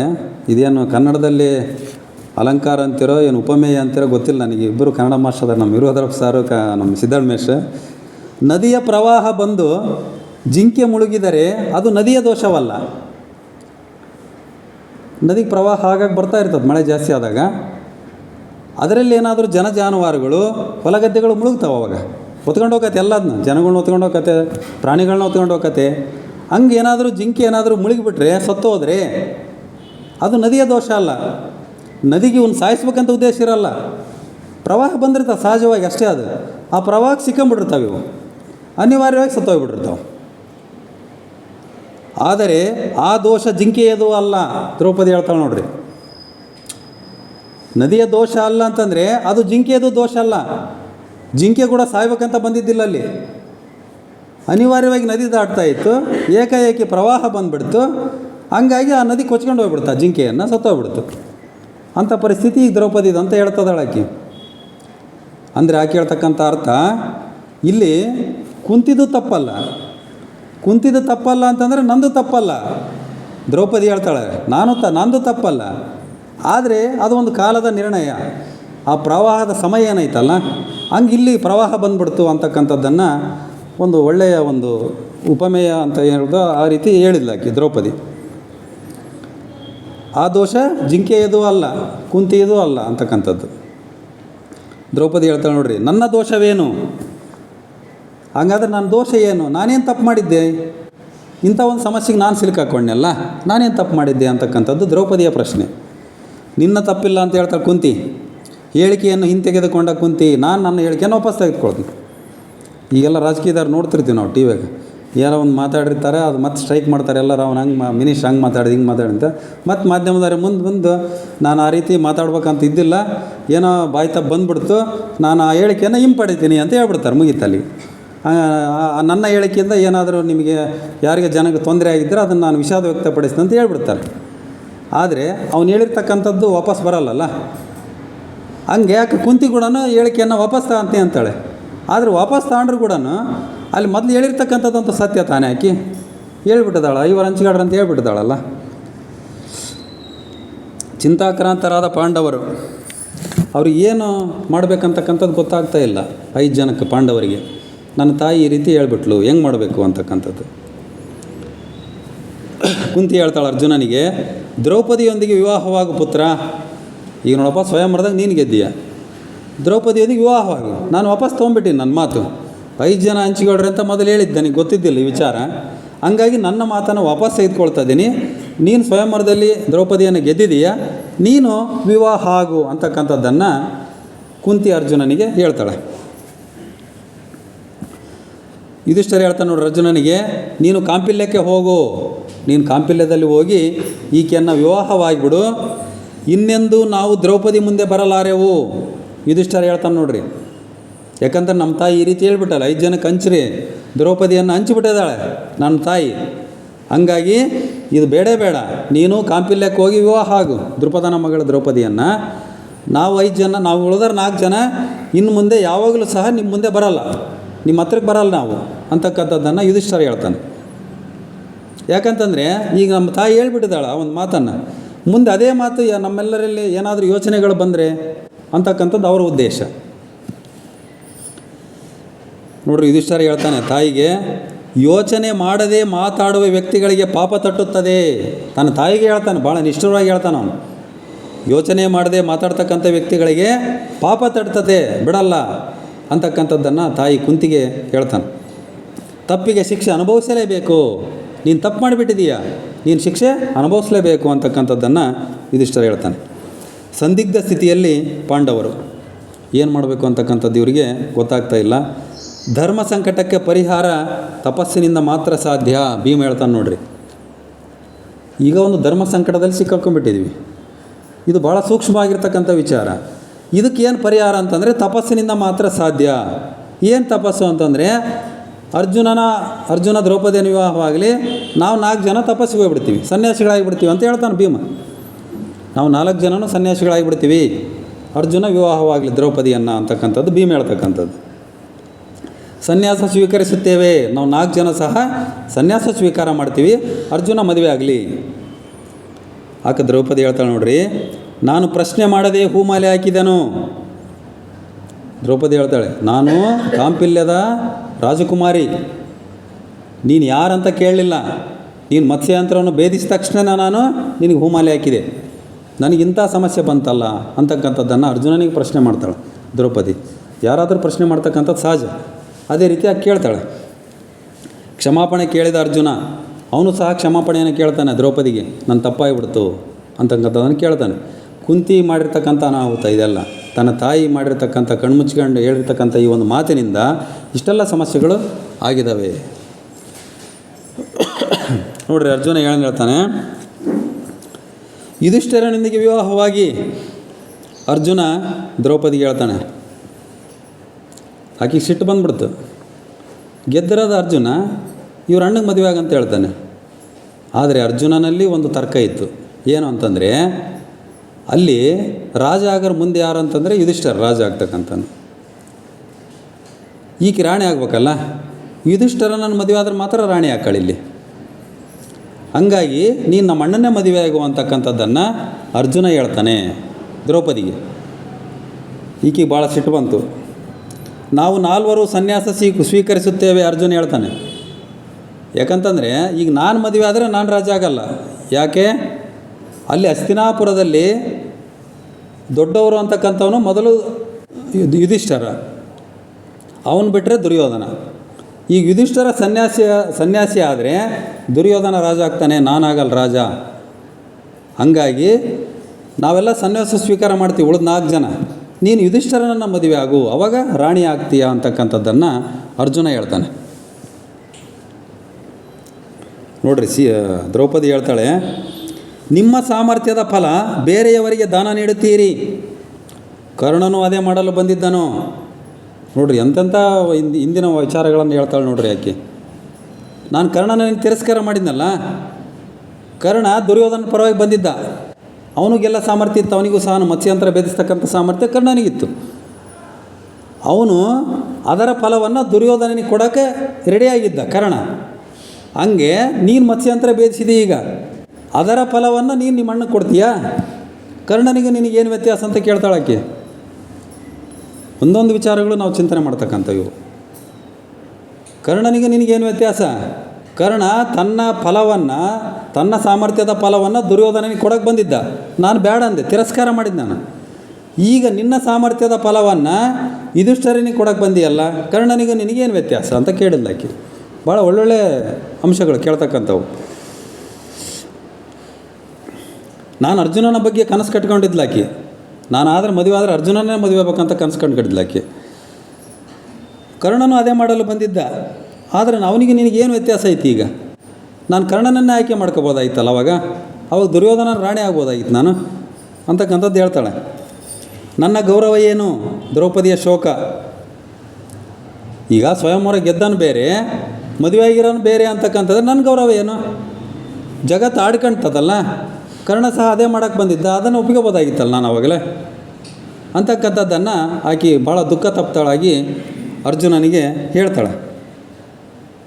ಸ್ವಯಂವರ ನಿಷಿದ್ಧ ಮಾಡಿಬಿಡಿ, ಸ್ವಯಂವರವನ್ನೇ ನಿಷಿದ್ಧ ಮಾಡಿರಿ, ಕ್ಯಾನ್ಸಲ್ ಮಾಡು ಅಂತ ಹೇಳ್ತಾನೆ ಅರ್ಜುನ. ಸ್ವಯಂವರನೇ ಕ್ಯಾನ್ಸಲ್ ಮಾಡಿಬಿಡು, ನೀನು ವಾಪಸ್ ಹೋಗು, ನೀನು ವಾಪಸ್ಸು ನಿಮ್ಮ ರಾಜ್ಯದಲ್ಲಿ ಇರು ಅಂತಕ್ಕಂಥದ್ದನ್ನು ಅರ್ಜುನ ಹೇಳ್ತಾನೆ.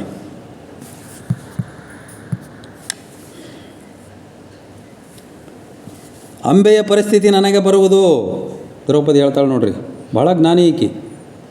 ಹಿಂದೆ ಅಂಬೆಯ ಪರಿಸ್ಥಿತಿ ಹೇಳ್ತಾಳೆ. ಅವರು ಕುರುವಂಶದಲ್ಲಿ ನಡೆರ್ತಕ್ಕಂಥದ್ದೇ ಅದು. ಹಿಂಗೆ ಭೀಷ್ಮ 3 ಗೆದ್ಕೊಂಬರ್ತಾನೆ, ಗೆದ್ಕೊಂಬಂದು ತಮ್ಮನಿಗೆ ಮದುವೆ ಮಾಡೋಕೆ ನೋಡ್ತಾನೆ. ಅಂಬೆ ಎದುರಾಗ್ತಾಳೆ ಆಕಿ, ನಾನು ತಮ್ಮನನ್ನು ಮದುವೆ ಆಗಲ್ಲ, ನಿನ್ನ ಮದುವೆ ಆಗ್ತೀನಿ, ನೀನು ಗೆದ್ದೀಯ, ನಿನ್ನ ಮದುವೆ ಆಗ್ತಾನೆ ಅಂತ ಹೇಳ್ತಾಳೆ. ಅವಾಗ ಭೀಷ್ಮನೂ ಮದುವೆ ಆಗಲ್ಲ ಆಕೆನ, ಅವನ ಒಬ್ಬ ಪ್ರೇಮಿ ಇರ್ತಾನೆ, ಅವನು ಮದುವೆ ಆಗಲ್ಲ. ಆಕಿ ಭೀಷ್ಮರೊಡನೆ ಹೋರಾಟವನ್ನೇ ಮಾಡಬೇಕಾಗತ್ತೆ. ಕೊನೆಗಾಕಿ ಈಗ ಶಿಖಂಡಿನಿಯಾಗಿ ಮತ್ತೆ ಭೀಷ್ಮನೊಡನೆ ಸೇಡನ್ನು ತೀರಿಸ್ಕೊಳಕ್ಕೆ ಬಂದಿದ್ದಾಳೆ. ಹಾಗೆ ನನ್ನ ಪರಿಸ್ಥಿತಿ ಸಮಸ್ಯೆ ಆಗ್ತತೆ. ಸ್ವಯಂವರವೇನಾದರೂ ಕ್ಯಾನ್ಸಲ್ ಮಾಡಿದರೆ ಸಮಸ್ಯೆ ಆಗ್ತತೆ. ಉಳಿದ ಜನ ಎಲ್ಲ ಏನಂತಾರೆ, ಉಳಿದ ರಾಜರು ಏನಂತಾರೆ? ಸ್ವಯಂವರವನ್ನು ಗೆದ್ದಿದ್ರು ಅವ್ರು ಮದುವೆ ಮಾಡ್ಕೊಳ್ಳಿಲ್ಲ ಅಂದರೆ ಏನಾಗ್ತದೆ ನಮ್ಗೆ ಪರಿಸ್ಥಿತಿ? ನಮ್ಮ ಕುಟುಂಬದ ಗೌರವ ಏನು, ಕುಲ ಗೌರವ ಏನು, ನಮ್ಮ ರಾಜ್ಯದ ಮರ್ಯಾದೆ ಏನು ಅಂತಕ್ಕಂಥದ್ದನ್ನು ದ್ರೌಪದಿ ಪ್ರಶ್ನೆ ಮಾಡ್ತಾಳೆ. ಸಂದಿಗ್ಧ ಪರಿಸ್ಥಿತಿಯಲ್ಲಿ ಅರ್ಜುನ, ಅವನಿಗೆ ಭಾಳ ಸಮಸ್ಯೆ ಆಗ್ಬಿಡ್ತು. ಇದೇನು ಮಾಡ್ಬೇಕಂಬುದೇ ತೋರಿಸ್ತಾ ಇಲ್ಲ ಅವರಿಗೆ. ಆವಾಗ ದ್ರೌಪದಿ ನೆನಪು ಮಾಡ್ಕೊತಾಳೆ, ಕೃಷ್ಣ ಒಂದು 5 ಕಲ್ಲು ಕೊಟ್ಟಿದ್ದ ಆಕೆಗೆ ಉಡುಗೊರೆಯಾಗಿ. ಆ ಒಂದು ಹೂಮಾಲೆ ಹಾಕಿದ ತಕ್ಷಣ ಗಾಂಭೀರ್ಯದಲ್ಲಿ 5 ಕಲ್ಲು ಕೊಟ್ಟಿದ್ದ. ಆ 5 ಕಲ್ಲನ್ನು ನೆನಪು ಮಾಡ್ಕೊಳ್ತಾಳೆ. ಕೃಷ್ಣ ಏನೇ ಕೊಟ್ಟರು ಅದರಲ್ಲಿ ಒಂದು ಸೂಚನೆ ಇರ್ತತೆ ಅಂತ ಆಕೆ ಗೊತ್ತು. ಅವನು ನನ್ನ ಹಿತೈಷಿ ಸಖ ಅಂತಿರ್ತಾಳೆ ಆಕಿನ. ಅವನು 5 ಕೊಟ್ಟನಂತಂದರೆ ಇದರಲ್ಲಿ ಏನೋ ಒಂದು ಮರ್ಮ ಇದೆ ಅಂತಕ್ಕಂಥದ್ದು. ಧರ್ಮದ 5 ಆಧಾರಗಳವು. ಆ ಕಲ್ಲನ್ನೇ ನೆನಪು ಮಾಡ್ಕೊತಾಳೆ ಆಕೆ. ಪಾಂಡವರ ಕುಂತಿ ಜೊತೆಗೆ ಎಲ್ಲರೂ ಸಮಾಲೋಚನೆ ಮಾಡ್ತಾ ಇದ್ದಾರೆ. ಅರ್ಜುನನೇ ನಿನ್ನ ವಿವಾಹವಾಗುವನು ಕುಂತಿ ಹೇಳ್ತಾಳೆ ನೋಡ್ರಿ. ದ್ರೌಪದಿ ಹೇಳ್ತಾಳೆ, ಇಲ್ಲ ಅರ್ಜುನನೇ ಮದುವೆ ಆಗ್ತಾನೆ, ಉಳಿದ 4 ಸನ್ಯಾಸ ಸ್ವೀಕಾರ ಮಾಡ್ತಾರೆ, ಹೋಗ್ತಾರೆ, ಹೊರಗೆ ಹೋಗ್ತಾರೆ ಅಂತಕ್ಕಂಥದ್ದನ್ನು ಕುಂತಿ ಹೇಳ್ತಾಳೆ. ಪಾಂಡುವಂಶದ ದೌರ್ಭಾಗ್ಯವಾಗಲಾರೆ. ನೋಡ್ರಿ, ಆಕೆ ಭಾಳ ಉದಾತ್ತ ಯೋಚನೆ ದ್ರೌಪದಿದು. ಈಗ ನಾನು ಅರ್ಜುನನ ಮದುವೆ ಆಗಿಬಿಟ್ರೆ ಇವ್ರು 4 ಜನ ಸನ್ಯಾಸಿಗಳಾಗ್ತಾರೆ. ನಾಳೆ ಸಮಾಜ ಏನಂತದೆ, ಈಗ ಒಬ್ಬನ ಮದುವೆ ಆಗಿ 4 ಜನ ಸನ್ಯಾಸಿ ಮಾಡಿಲ್ಲು ಅಂತಕ್ಕಂಥ ದೋಷ ನನ್ನ ಮೇಲೆ ತಡ್ತತೆ. ಇವ್ರು 4 ಜನದ ಭವಿಷ್ಯವನ್ನು ನಾನು ಹಾಳು ಮಾಡಿದಂಗಲ್ಲೇನ, ನನ್ನಿಂದಾಗಿ ಇವ್ರು 4 ಜನ ಸನ್ಯಾಸಿಗಳಾಗಬೇಕಾ? ಇದು ಸಹ ನನಗೆ ದೋಷ ತಡ್ತದೆ ಮುಂದೆ ಅಂತಕ್ಕಂಥದ್ದನ್ನು ಯೋಚನೆ ಮಾಡ್ತಾಳೆ. ಪಾಂಡುವಂಶದ ನಾನು ದೌರ್ಭಾಗ್ಯವಾಗಲಾರೆ ಅಂತ ಹೇಳ್ತಾಳೆ. ಪಾಂಡುವಂಶದ ದೌರ್ಭಾಗ್ಯ ನಾನು ಆಗಲ್ಲ ಅಂತಕ್ಕಂಥದ್ದನ್ನು ಹೇಳ್ತಾಳೆ. ಎಲ್ಲ ವಿಚಾರ ಮಾಡಿ ಒಂದು ಒಳ್ಳೆಯ ನಿರ್ಧಾರ ತಂತಾಳೆ ದ್ರೌಪದಿ. 5 ವಿವಾಹವಾಗಲು ದ್ರೌಪದಿಯ ಸಮ್ಮತಿ. 5 ಜನನ ವಿವಾಹಕ್ಕೆ ಆಕೆನೇ ಸ್ವಯಂ ಪ್ರೇರಿತವಾಗಿ ಒಪ್ಪಿಗೆ ಕೊಡ್ತಾಳೆ ಕುಂತಿ ಹತ್ರ. ಬಟ್ ಇವರೇನು ಒಪ್ಪಿಲ್ಲ, ಯುಧಿಷ್ಠಿರ ಇವರೆಲ್ಲ ಒಪ್ಪಿಲ್ಲ. ಬಟ್ ಈಕೆ ಈ ರೀತಿ ಸಮಸ್ಯೆ ಎಲ್ಲ ಉದ್ಭವ ಆಕತ್ತೆ. ನಾನು ಯಾರನ್ನೇ ಮದುವೆ ಆದರೂ, ನಿಮ್ಮ 5 ಜನದಲ್ಲಿ ಯಾರನ್ನೇ ಮದುವೆ ಆದರೂ ಸಹ ಇನ್ನೂ 4 ಜನ ಸನ್ಯಾಸಿ ಆಗ್ತಾರೆ. ಅವರ ಒಂದು ಜೀವನವನ್ನು ಹಾಳು ಮಾಡೋಕ್ಕೆ ತಯಾರಿಲ್ಲ. ಅಂಥ ಒಂದು ಕೆಟ್ಟ ದೋಷವನ್ನು ನಾನು ಒತ್ಕೊಳ್ಳೋಕ್ಕೆ ತಯಾರಿಲ್ಲ. ನನ್ನಿಂದಾಗಿ ನಿಮ್ಮ ಭವಿಷ್ಯ ಹಾಳಾಗೋದು ಬೇಡ. ಹಂಗಾಗಿ ನಾನು 5 ಜನನನ್ನು ಸಹ ವಿವಾಹವಾಗ್ತೀನಿ ಅಂತಕ್ಕಂಥ ಸಮ್ಮತಿಯನ್ನು ಕೊಡ್ತಾಳೆ. ಅಲ್ಲಿಗೆ ಆ ಒಂದು ದ್ರೌಪದಿ ಎಲ್ಲ ವಿಚಾರ ಮಾಡಿನೇ, ಎಲ್ಲ ಚಿಂತನೆಯನ್ನು ಮಾಡಿ ಮನಸ್ಸಿನಲ್ಲಿ ಈ ಒಂದು ನಿರ್ಧಾರವನ್ನು ತೆಗೆದುಕೊಂಡಿರ್ತಾಳೆ ಅಂತಕ್ಕಂಥದ್ದು ಆ ಒಂದು ವಿಚಾರದಿಂದ ಗೊತ್ತಾಗ್ತದೆ. ಆಕೆ ಬಹಳ ತಾಳ್ಮೆಯಿಂದಲೇ ಈ ಒಂದು ನಿರ್ಧಾರವನ್ನು ತೆಗೆದುಕೊಂಡಿರ್ತಾಳೆ. ಆಕೆಯ ಮೇಲೆ ಯಾರು ಬಲವಂತ ಮಾಡಿ ಒತ್ತಾಯಪೂರ್ವಕ ನಿರ್ಣಯವನ್ನು ಯಾರೂ ಹೇಳಿಸಿರಲ್ಲ. ಆಕೆನೇ ಸ್ವಯಂ ಪ್ರೇರಿತವಾಗಿ ಈ ಒಂದು ನಿರ್ಧಾರವನ್ನು ತಗೊಂಡಿರ್ತಾಳೆ. ಇಲ್ಲಿಯವರೆಗೆ ಈಗ ಸಮಯ ಆಯಿತು ಅಂದ್ಕೊಂಡಿದ್ದೀನಿ. ಇಷ್ಟು ಈ ಒಂದು ದ್ರೌಪದಿಯ ನಿರ್ಣಯ ಇಷ್ಟಾಯಿತು. 5 ಪತಿಯರುಗಳನ್ನು 5 ಜನರುಗಳನ್ನು ಮದುವೆ ಆಗೋದಕ್ಕೆ ಒಪ್ಪಿದ್ಲು. ಇಷ್ಟು ವಿಚಾರಗಳನ್ನು ಇಲ್ಲಿಗೆ ಮುಗಿಸ್ತಾ ಇನ್ನು ಮುಂದಿನ ಸಂಚಿಕೆಯಲ್ಲಿ ಇನ್ನೂ ಹಲವಾರು ವಿಚಾರಗಳನ್ನು ನೋಡೋಣ ಅಂತಕ್ಕಂಥದ್ದನ್ನು ಹೇಳ್ತಾ, ಇಷ್ಟು ಹೊತ್ತು ಸಾವಧಾನವಾಗಿ ಹೇಳಿರ್ತಕ್ಕಂಥ ತಮ್ಮೆಲ್ಲರಿಗೂ, ಈ ಕಾರ್ಯಕ್ರಮದಲ್ಲಿ ಅನುವು ಮಾಡಿಕೊಟ್ಟಿರ್ತಕ್ಕಂಥ ಥಿಯೋಸಫಿಕಲ್ ಲಾಡ್ಜ್ನವರಿಗೂ ವಂದಿಸಿ ನನ್ನ 2 ಮಾತುಗಳನ್ನು ಮುಗಿಸ್ತಾ ಇದ್ದೀನಿ. ಎಲ್ಲರಿಗೂ ಶರಣಾರ್ಥಿ.